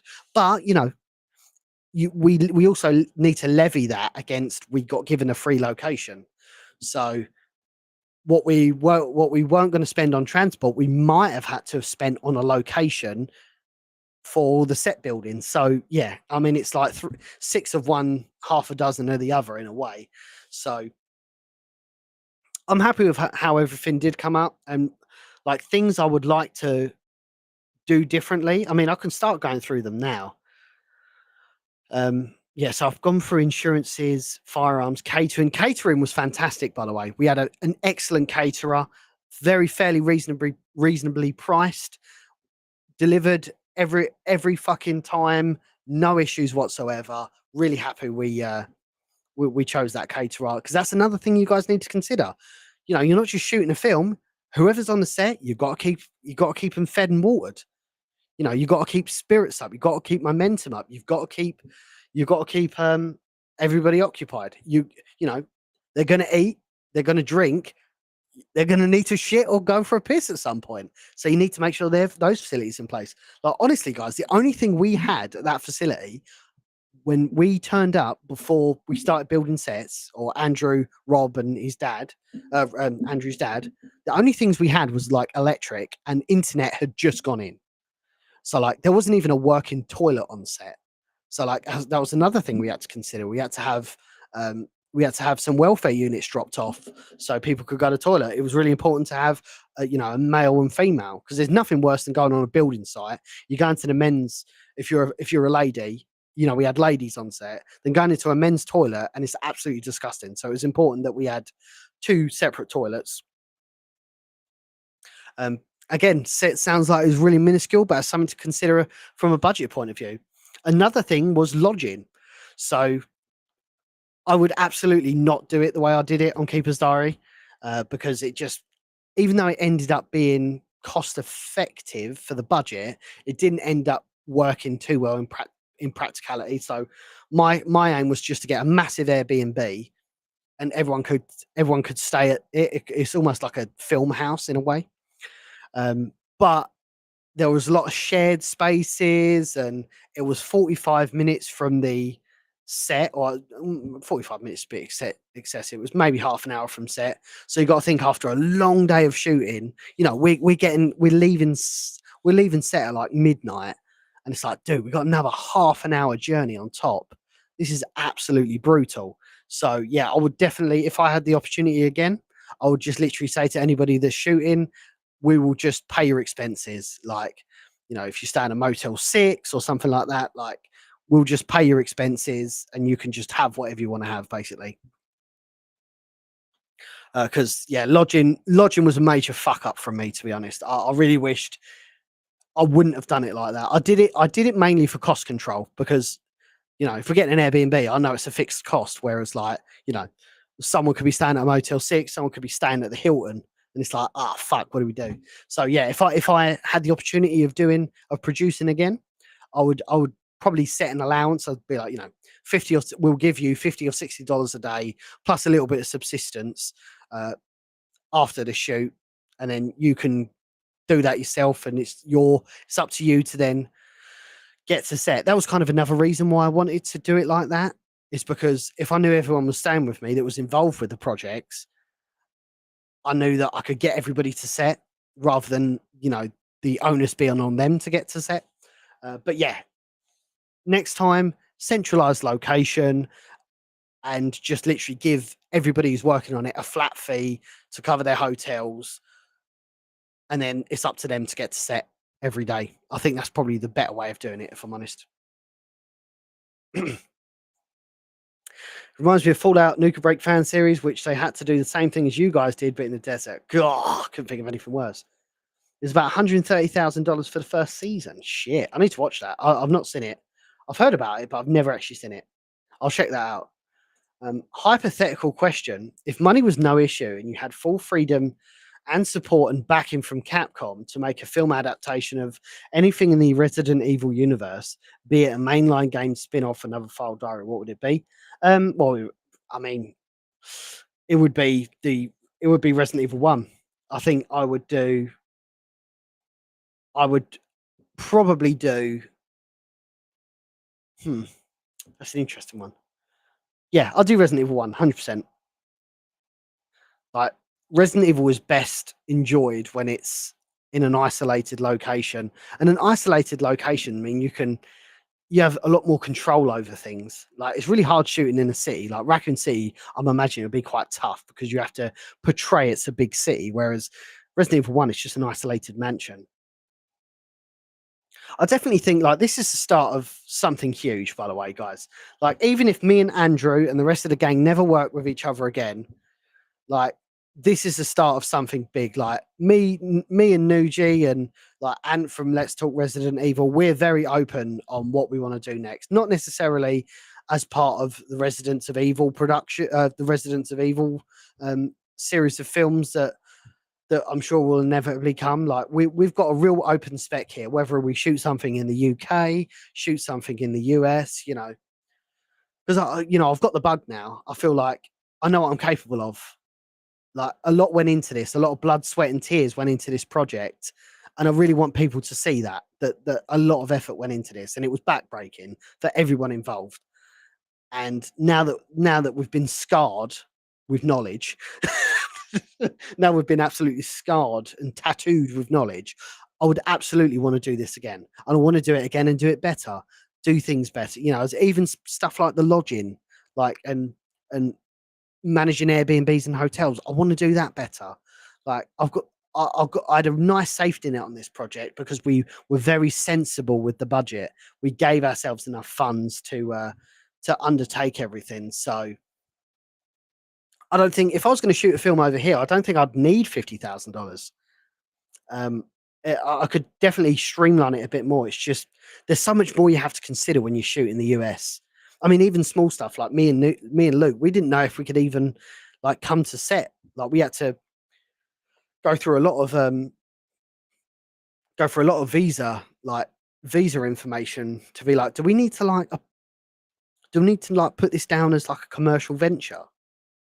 Because this is a weird thing where we're not making money from this. We're shooting a not-for-profit film, but we're not a charity, but we're shooting a not-for-profit film, but like we're not visiting the US. Like there's visa issues is what I'm saying. Like if we're pulled over by like the police and they're like, oh, you don't sound like you're from here, let me see your license and registration. Oh, you're English, okay, let me see your visa. Oh, you're on a visitor's visa. Oh yeah, I'm just seeing some friends. What, you're just seeing some friends on a visitor's visa, but you've got a truckload of equipment, a camera equipment, which probably is like $250,000 worth. Like, hang on, something's not adding up here. You don't want to open up a can of worms, is what I'm saying. But fortunately, we ended up just getting through on the standard visitor because visiting the visitor visa, the ESTA, does cover commercial up to 90 days, so we was fine. But there was a real worry, like, dude, we're not even going to be able to shoot in the US because we've got two people in the crew that are European. Like, again, these are things you have to consider. But yeah, if I shot in the UK, obviously wouldn't have half these issues. But yeah, just setting your expectation what we had to go through. But yeah, again, guys, if you've got any questions, as you can tell, I'm being very fair and open with my role on the Keeper's Diary, what I brought to the table, liaising with Capcom, designing the crowdfunding campaign, hyping up every single week the crowdfunding campaign every time you hit a threshold, why we chose the budget, what the budget was made up of, why we chose to do them perks. That was another thing. Let's go over like perks, for example. So the posters, the t-shirts. I think the posters and t-shirts work because they're fairly cost effective. Like it doesn't make sense to have really expensive perks because like you're going to spend all your time spending money on perks rather than like production. Like it's a bit of an oxymoron. So like perks need to be like fairly low cost but really important. So we had a bit of an ace up our sleeve because Charlie said, oh yeah, I don't mind signing posters and stuff. So the value is in the poster, but a poster is actually not too expensive to put together. Who did you want to kill on set? Dude, I generally want to kill everyone on set, if I'm honest. Like, there's a reason why I kept a shotgun slug in my pocket, just in case, things went to pot and I could just quickly put one straight in the trench gun and lay it on someone. No, I mean, listen, there was the majority of the days were really good. Initially, it was a struggle. Like those first couple of days were extremely painful because we only had a set amount of time to deliver this project, and we already knew that the days were going to be long. And when you've got a massive project ahead of you, and just like nothing's getting done quickly, it can be quite frustrating. But I wouldn't say there was anybody that I wanted to kill per se. There was definitely frustrations, but listen, you're making films. This ain't like kindergarten, this ain't nursery. Like this is real important stuff. 700 people put their time and money into our project. It's important we deliver this at all costs. All costs, this has to happen. Like, there can't be any excuses why this happened. There are no excuses because people believe in us. They believed in our vision, is what I'm trying to say. Was the officer that spoke to the keeper in the hallway Hunk? And did he kill the keeper after he turned? The way he looked towards the room after he closed the door seems to imply it. So there's obviously it's two parts to that question. Was the officer that spoke to the keeper in the hallway Hunk? Obviously, I can't legally say he is, but I would certainly say he was inspired by the human unit that was never killed. We wanted this reference, this turning motion in at the end because we wanted, without saying it so obviously, the red lenses give it away, in my opinion. Like, we wanted you guys to know who that is in your own way. Know who that is. And then you said, did he kill the keeper after he turned? So it depends on how you look at this. If we get there's a wide shot at the end, I'd like to go on. Okay, so there's a couple of ways you can look at this. Sorry, Alan, I keep forgetting to answer that fucking question. I'll literally answer it the second I've covered this. So there's a couple of ways you can look at this. So we've left it open for you guys, and the way Andrew's edited it, it leaves it open. How the keeper died is completely up to you. How you think he died? Did the USS officers storm in and blow him to pieces, turn him into Swiss cheese? That could have happened. Did the keeper choose to take his own life? That also could have happened. Now, when we shot the film, he actually has a firearm in his hand when he passes away. I don't think we ever got a picture of it though. He actually has a 1911 in his hand, but I don't think Andrew has like put any of those shots in. So in my head canon about the keeper, and if I have the opportunity to re-edit this film, I'll make it more obvious what the ending is. Andrew's quite open, and he's like, "Yeah, I want to leave it open-ended," which is a good way of doing it. It gives the viewer the option to decide what you think happened to the keeper. But in my opinion, the keeper types his for itchy tasty. He goes over to Scott, puts him in the closet because he's obviously ashamed that he's just eaten someone. Takes the gun off him, sits on his bed, puts the gun in his mouth and blows his head off, which is why you've got the puddle of blood behind the keeper's head. So that's my kind of headcanon, what I believe happened to Charlie. So Alan says, was there any cash left over from the budget? So there is at the moment because we are just going through the perks. So I've literally today sent or put an order through for all the posters. So it's something like 300 posters or something crazy. They're going to be getting shipped to Andrew from the supplier. Then we're going to fly Charlie out. He's going to sign them all, and then Andrew's going to distribute them himself. The T-shirts, I'm using a fulfillment company, and it's literally out of two companies I've been talking to. I'm just waiting for the price back on one of them. Hopefully that should be either today or tomorrow, but that's literally just like a one-click order. I can just click one button, it imports the spreadsheet, and it sends a T-shirt. Whoever ordered a T-shirt, it'll send it out to everyone. So yeah, we've got a little bit of budget in for that. Now, a big implication, and this is actually something you guys definitely need to take into consideration when it comes to managing crowdfunding campaign, is taxes. You have been given $47,000. Well, guess what? The IRS want to see some of that, unless you can prove that it's for a legitimate business expense. Now, the big issue that we had was the way the keeper's diary was shot is it fell over 2 tax years. So Andrew was directly liable for some tax because we didn't have enough time between when he filed his taxes and when he finished the rest of the stuff so he could claim them as business expenses. So there was like a reasonable figure that we had to pay out of the budget for taxes. Django, how's it going? Great to have you in the chat. Always appreciate you dropping by. So 100% guys, make sure you get an accountant on board. On the next one we probably will, but get accountant on board so your taxes are cost neutral on this, because in theory everything should be a legitimate business expense is what I'm trying to say.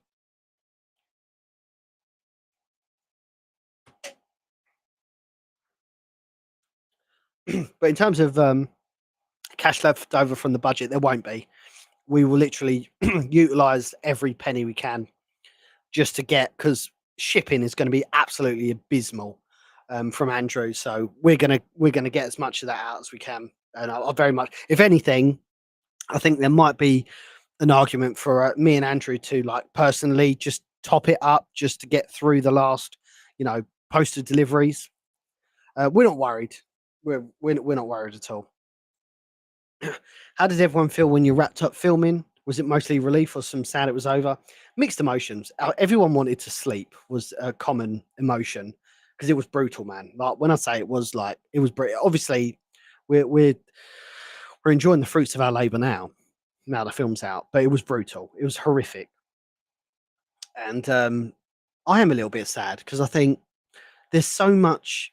If I just wish there was more time, we would have given ourselves more time, but we couldn't give ourselves more time because you're on a budget and you're on a deadline.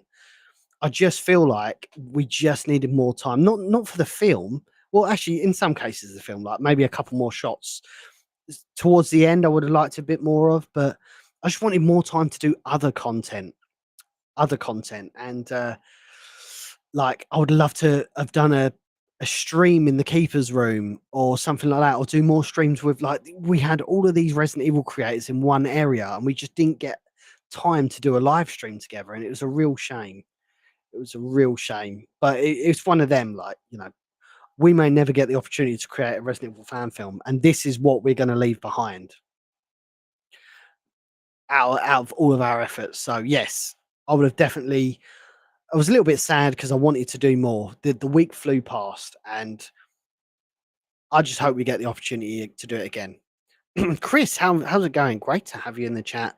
Hope you're keeping well. Thank you for commenting for the first time. Andy, you're officially a horror film director. I'm not. I'm a horror film producer. Andrew Sorlo directed the Keeper's Diary, and he did a brilliant job, man. Like he was really under pressure. And as I said, if we had the opportunity to go back, I definitely wouldn't have built sets.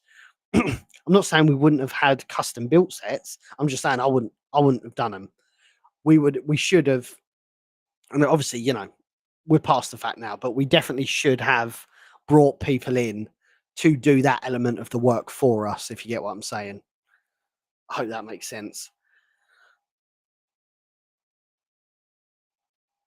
Like literally get a carpenter on board, somebody to dress the sets, because it was a lot of effort, and it soaked up a lot of time when we could have brought some professional tradesmen in who would have probably done it in like half the time. Either way you look at it, Andy, I believe you're going to have a successful job in horror films. Well, this is what I'm hoping. I'm hoping like this is the start of something huge. Like I've already started to, and I'll speak to Alan after we've done this, but I really want to do something UK side. Like there's so much potential in the UK, and I've had some really good conversations with some big outfits over here, which actually reached out to me for the Keeper's Diary, but because we had a location, it was already set.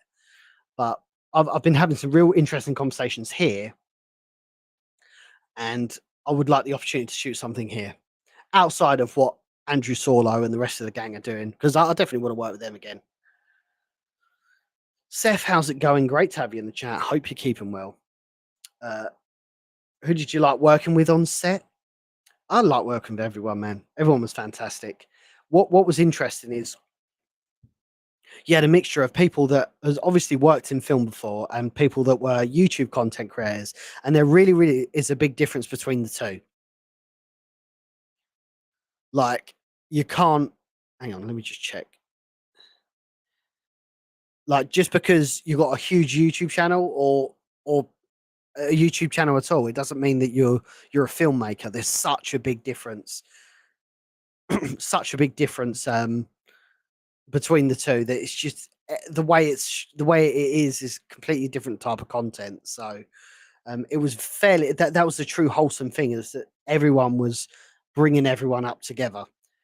There were good days and there were brutal days, but everyone was getting real experience from this. It was great.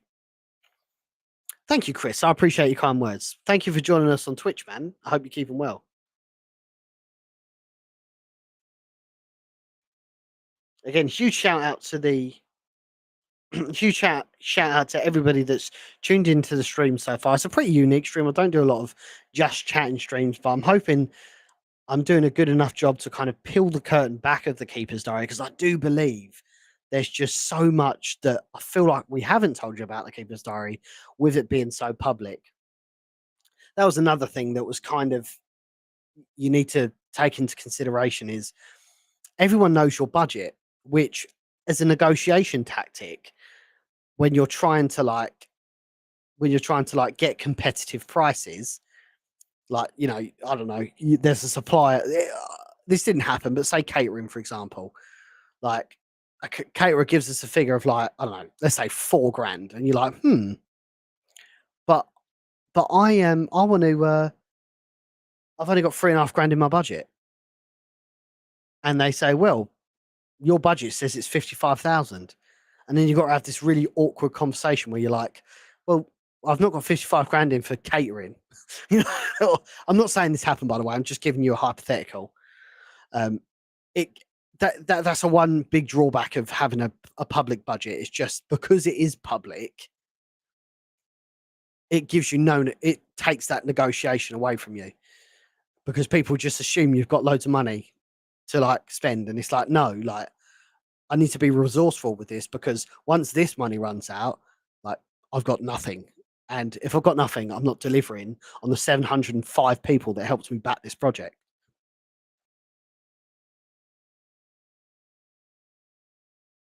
There was a question. Well, it wasn't really a question. It was more of a statement. Sean says, the Keeper's Diary made me feel the way I felt when I played RE1 for the first time in 1996. Thank you so much. You overachieved in our eyes. That's extremely kind of you to say, Sean. And really, that's what I feel like they get wrong with the Resident Evil live action adaptations. Like, there's a big difference when it comes to games. You compare a game and a film. What is the difference? Like, say The Last of Us, for example, the Last of Us series, Last of Us game. What's the big difference between the two? Just from how you experience it. With games, you feel with your hands, like you're immersed in it more than a film because you're controlling the character. You are feeling Resident Evil. And yes, you can dress the setup and make it look like Resident Evil, which is what they did in Welcome to Raccoon City. But that doesn't mean that it is Resident Evil. You can dress it up to look like Resident Evil, but it needs to feel Resident Evil. And what I mean by this is, let me bring this back up. Yeah, we're sharing the tab audio.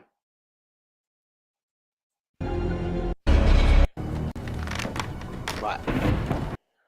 How you feel Resident Evil is this.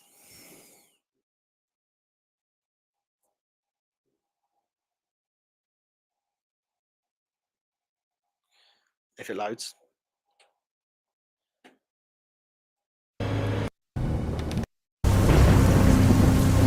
Feel Resident Evil. The sound, the atmosphere, the looks, the reactions, the lightning. Even Leon Luo, when he was we had Leon Luo, who was our executive producer, associate producer. That was literally a twig that was like gaffer taped to the wall, and we just had Leon shaking it. It makes you feel like you're in Resident Evil. It's not just about looking like Resident Evil. We could quite easily just make this look like Resident Evil, but we made you feel Resident Evil, which is why this short film is so immersive and so impactful. the music, we had direct inspiration from the Keepers from Resident Evil 1.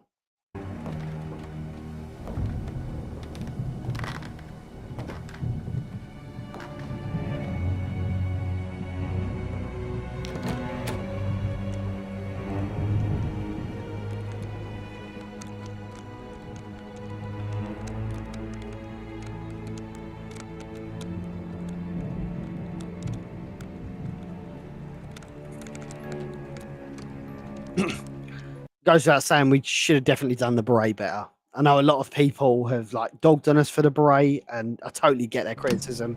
Obviously, we're Resident Evil experts, we're not military experts.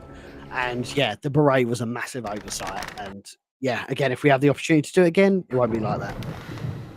It's not like we had a military like supervisor on our set that could advise us of this.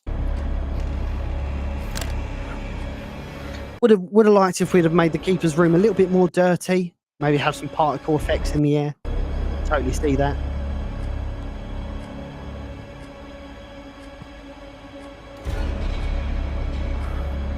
Well, I think we did a good job.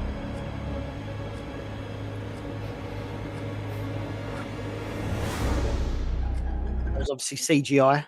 So I don't think I've got a picture of it, but Charlie was actually just laying on a bed. Like, this is all CGI.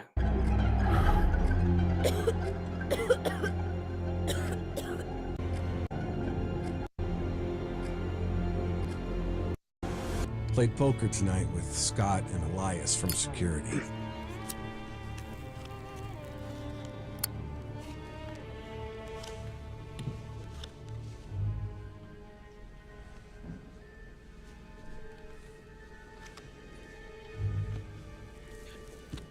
You got the classic. I wonder how many references you guys caught, by the way. Like, did you catch the classic Chris Redfield?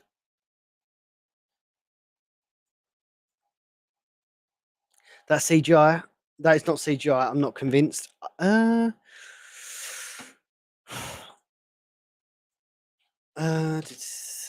trying to see if I've got.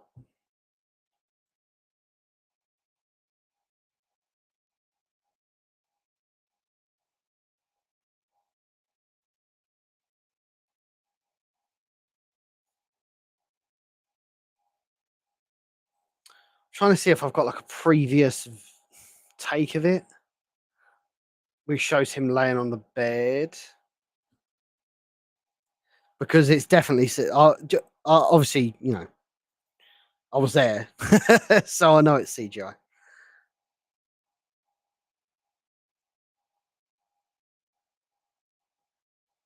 Let me. I've got an early take somewhere. I'm just trying to find it. It's after that.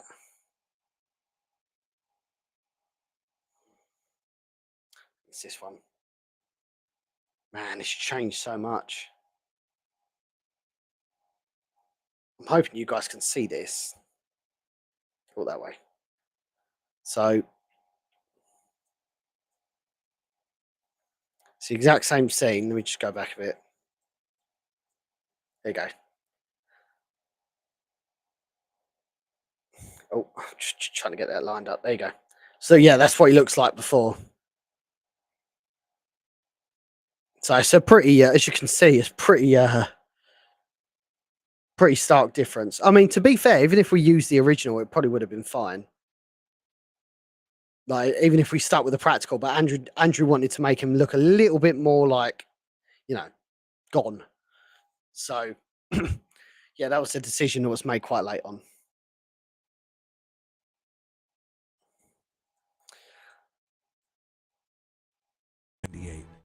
Now, whilst we were shooting all these scenes, by the way, this is all green screen behind her. I wonder if I've got a early take of that as well. I don't think I have. Actually, no, yeah, I do. Sorry, I do.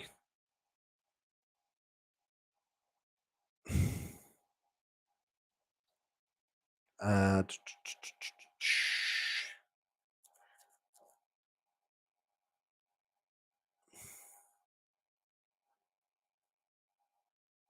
wasn't that?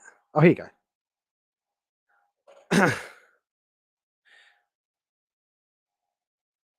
Yeah, so this is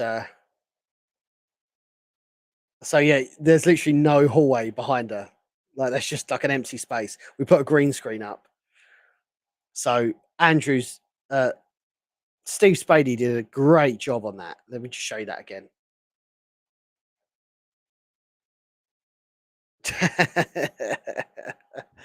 I've got loads of these videos, by the way, that I took at the time. Obviously, the rain is CGI. This was just like the back of a warehouse. So, dude, it just looked, it was so immersive. It really felt like you was there.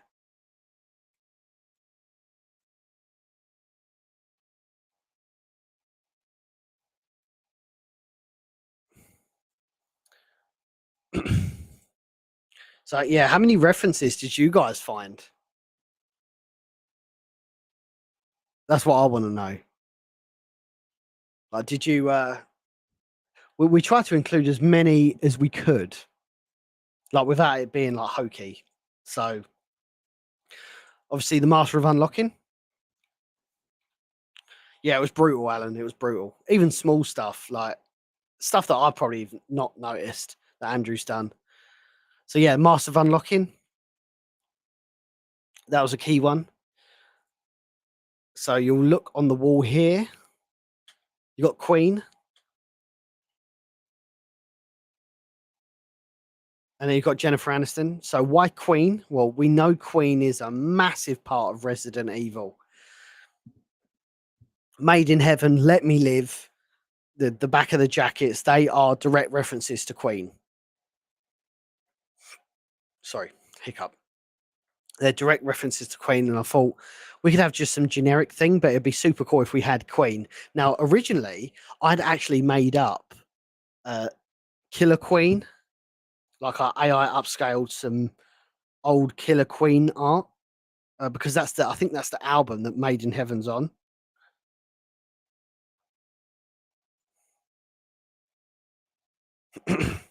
So I think it was this one. There we go. It was that. Zoom in, please. There you go. So Queen, Killer Queen. I was going to get that blown up and put where that is, but Andrew said, "Listen, everyone's going to recognize Bohemian Rhapsody." So, and we did. So, everybody immediately picked up on that. So you had that. Obviously, you had the typewriter. Now, the typewriter is a bit of an anachronism, really, because this room is not a save room. So why is there a typewriter in there? We just thought it would make most sense if he's typing it out on a typewriter. I think that's a really cool touch that Andrew had, where it's written on a typewriter, because the actual keeper's diary, it looks like a written diary rather than like notes like this. Obviously, the next bit you had here, you had the iconic Chris Redfield lighting up a cigarette. I wonder how many people realised that on first look. We also had, you can just see it there, but not quite. In the back right hand side there, you have the Excite 98 poster. So Excite 98 was a poster that was in the lab in Resident Evil 1. We literally bought that off Etsy for like, I don't know, $40 or something. Looked really good. You can see it in that shot. There you go, just behind him, Excite 1998. This is all same. Obviously, it says Biohazard here. It's kind of cool. The Hunter, obviously, this is the first time we've ever seen a Hunter live action. That was pretty cool. Really weird to see it in person, because obviously the Hunter didn't exist in real life. We just had green screens up and we was just filming empty space. Hey, Cheddar, how are you? Great to have you in the chat. Great reaction from Charlie here. Really liked it. Where the blood splashed up and he went, "Oh, fucking." That was pretty crazy. I love this shot where the Hunter looks back and they kind of look at each other. I would have liked, and again, it's Andrew's film. Andrew edited it. Andrew directed it. I would have liked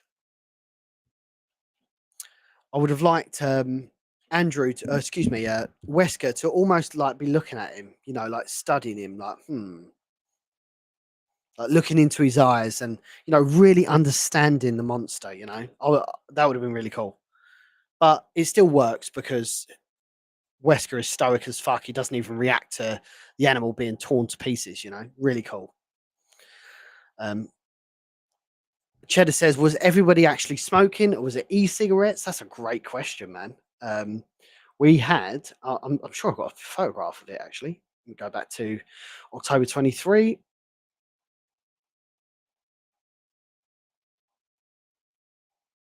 I think we took a picture of them. These were very specific cigarettes that we bought for the shoot. Fuck, when did we shoot it? Oh, here you go. A piece of my heart. There you go. So they were actually from the UK.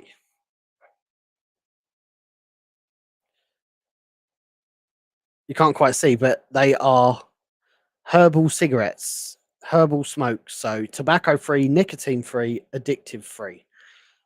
So they were literally just like, I don't know what was in it, but it wasn't like smoking.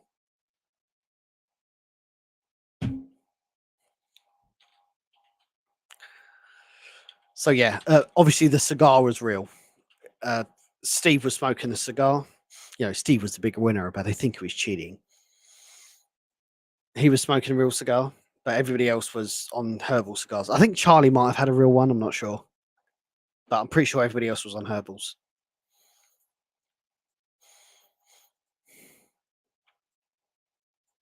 I'm just trying to look for references here that I can remember because it has been a while.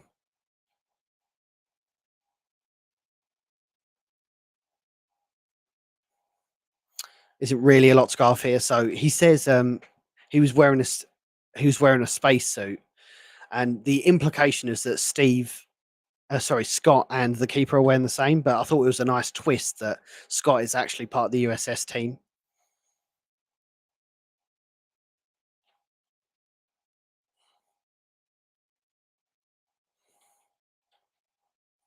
You can really get that.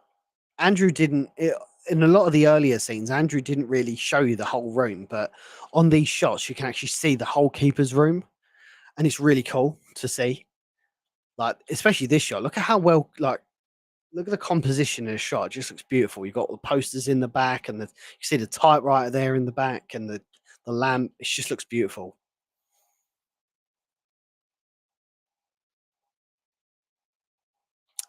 Would you have wanted more scientists in the hunter scene? Not really. I mean, I think the scene works for what it was. The only thing I probably would have done is probably not had Steve there. Like Steve, I don't know. He didn't take away from it. It was just like he called him a scumbag in the scene before, but then we've put Steve next to him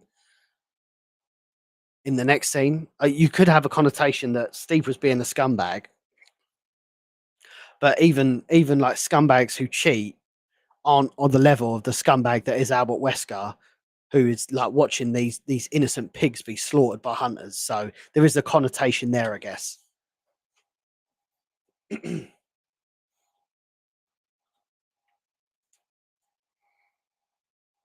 Yeah, the lighting was fantastic.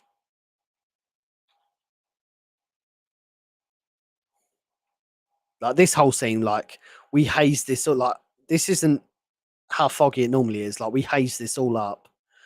And dude, even the dog's paid actor in this scene. Look at this, man. Like Charlie opens the door and the dog instinctively looks up. It's amazing. Oh, glorious.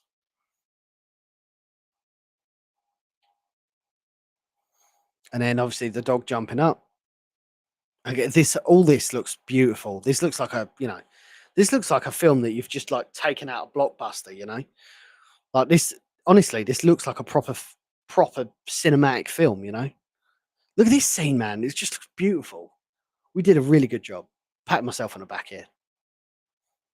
That looks beautiful. Look at that. Look at the lighting behind it. Just spectacular.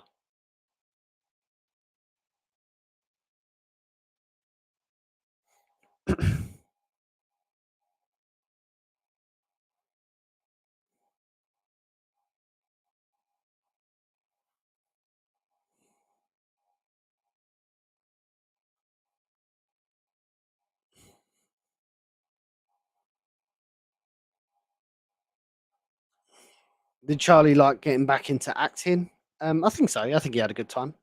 That looked pretty brutal. Well, he puts a plaster on it more than a bandage, but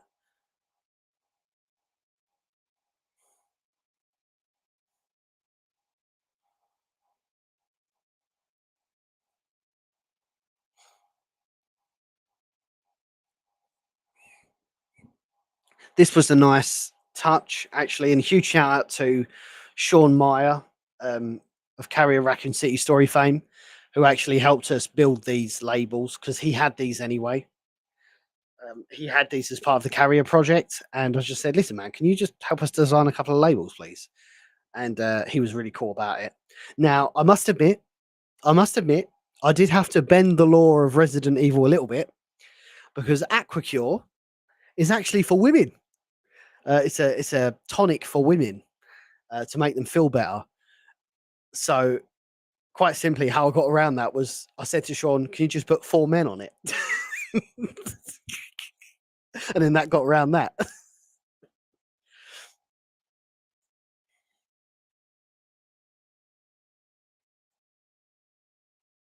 So yeah, that was a really cool reference, by the way. I hope everybody liked that. I hope it wasn't too on the nose.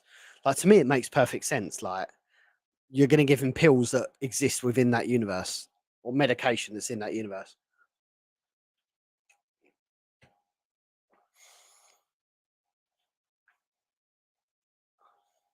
Well, Sean had like billboards with Sasprin and Aquacure on it. That's how he had them files. That looked pretty brutal, didn't it?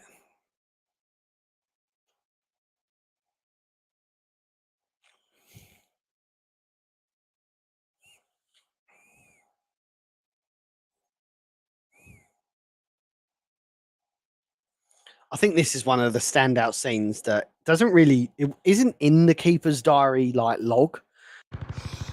Nice creative liberty we took with the Keeper's Diary. I don't know what you guys think of it though. Did you like the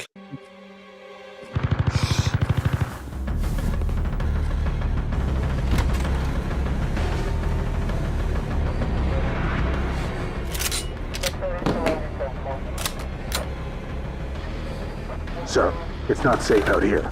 Go back to your room. Look, sir. There's another one.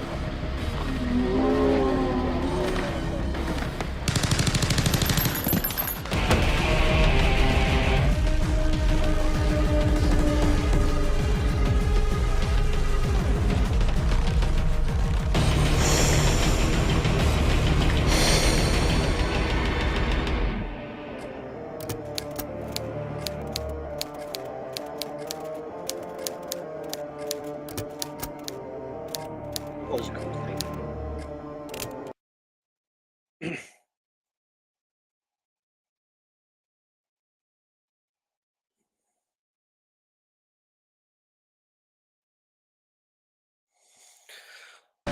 I love the hallway, man. The hallway is so spectacular.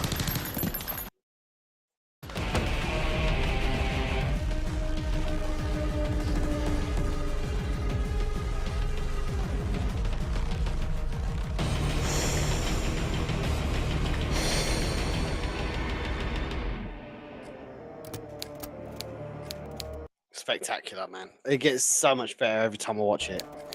I like this little scene as well. So this wasn't in the remake, but it was in the original where he writes a letter to Nancy.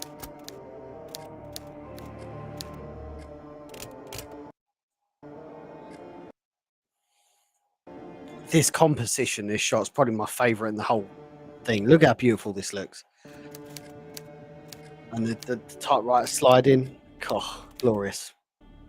May 16th, 1998. Rumors going around that a research. But yes, that's pretty much everything I've got for you today, guys. Like, again, it was a first for us. It was a massive project to undertake, especially with such limited knowledge. But I feel like we did the absolute best we could. And if we got given the opportunity again, I'm sure we'll take what we learned on this project and take it moving forward and apply what we've learned here on there. and create a project even bigger scale. I've already got like a ton of ideas that I'd like to do UK side, but in time, and this is obviously outside of Andrew Sorlow's projects, which I'm more than happy to support. But I definitely want to do something this side of the water, maybe direct something myself or write a script for myself. We'll see. I mean, we've now got a demonstrated portfolio of what we can achieve. So I can't wait to see what the future is going to hold for us, honestly. Oh, thank you, Nicholas. I appreciate that. Yeah, man. We put a lot of effort into this. I need to do a bit more to it, but it's getting there slowly and steadily. But guys, I did if you've not only just tuned in, I did drop some merch, by the way, as of today. So I've got it in the pinned comment section over on Twitch, and I'm just going to pin it over on. Can I pin it? Is it going to let me? Yeah. Just going to pin it over on YouTube. Place pin message. That is my brand new merch that I launched today.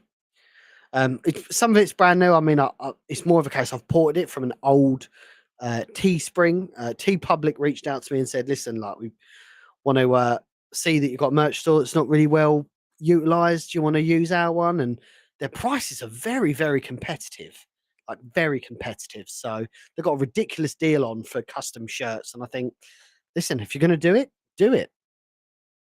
But yeah, if you've got no more questions for me, guys, I appreciate everybody checking this stream out. I appreciate it's a little bit different. Has my room been moved around? No, it hasn't. I've got an AC unit in my room now. So because when I shut all the doors in here, it gets roasting. I feel like Ace Ventura when he's in that rhino in When Nature Calls, where you just like proper sweating buckets. So I bought an AC unit, and thank you, Seth. I appreciate that. I bought an AC unit, but it's so big I had to move my desk a little bit out. So that's why it's a slightly different angle. But I'm nice and cool now. Like the AC's on, and dude, I'm not even sweating. I'm living the dream. It's a bit noisy, but I don't think you can hear it on the microphone, which is a positive. But yeah, this is all getting out. I might, whether it's this weekend or next couple of weekends, sort this out because there's so much more I want to do to this room.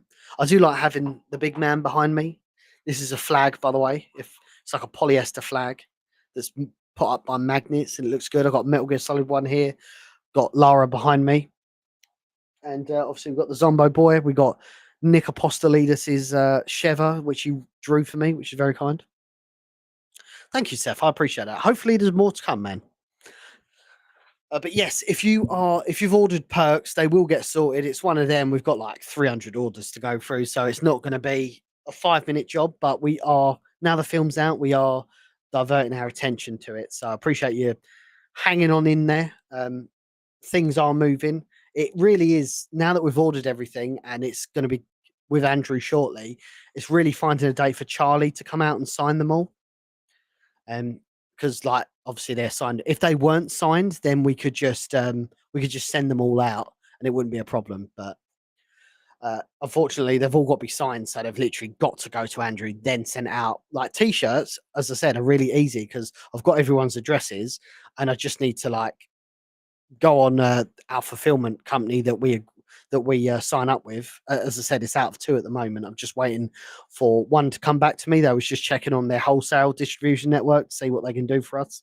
If they don't come back to me, I'll just use the supplier I was going to use. That's literally like a one-click thing. Like, I just need to type everyone's information in, click one button, and it just sends it. I pay for it, and it sends it to everyone.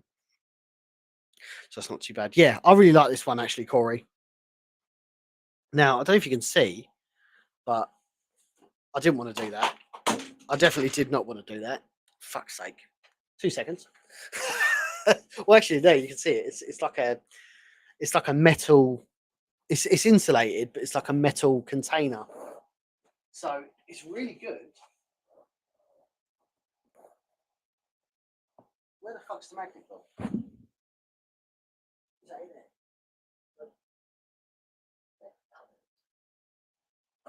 Yeah, so literally, I've got magnets like that. And then I just pin it up. Bob's your uncle. Bob's your uncle. But it's pretty cool, man. I mean, I'm in my garden. I'm not connected to the main house. I get left alone. There's no problems. There's a little bit more I want to do to this room. I might get a little, like, a camera up there or something like that that kind of shows the whole room off. I'll do that in time, though. I want to get some more lighting panels, get one here, or something like that. There's a lot I need to do with this room, but as I said, I've got children now, and I've got a child now, and I just don't have the time that I used to just like dick around with my room. So like the only time I'm really in here is when I stream, which is on a Wednesday and a Sunday. And obviously today is a bit of a special stream, but yeah, Wednesday and a Sunday is when I normally stream. So I don't really get a lot of opportunity to kind of sort the room out, but I do want to spend like a weekend sorting all the electrics out because it's just fucking plugs everywhere. It looks such a mess. And finally getting this to a place where I really like it. I really like these. I want to get some more of these. These are really expensive, by the way. These were like, I don't know, like $60 each or something like that, which doesn't sound like a lot, but I think that's quite a lot for a poster. Or it's not a poster, it's more of a flag. But now I've got my own ones, I might like bring them right round. It'd be really cool in here when it's done, is what I'm trying to say. But yes, guys, thank you for tuning in. Really appreciate you checking out this special stream. I totally get that this isn't like a standard gaming stream I normally do, but I wanted to do something special for you guys, something different, where we just sit and talk fun stuff about the Keeper's Diary, a Biohazard Story. Hopefully that gives you a bit more of an insight as to what we were thinking when we came up with the project. Well, me and Andrew initially kind of produced the project together, and then the rest of the team came on board. And hopefully this sets a datum for the future ultimately, which would be really, really cool. But yes, I am going to raid out on Twitch Arena. I don't know who's live right now. Should we find out? Oh, Sornek. We're going to raid Sornek.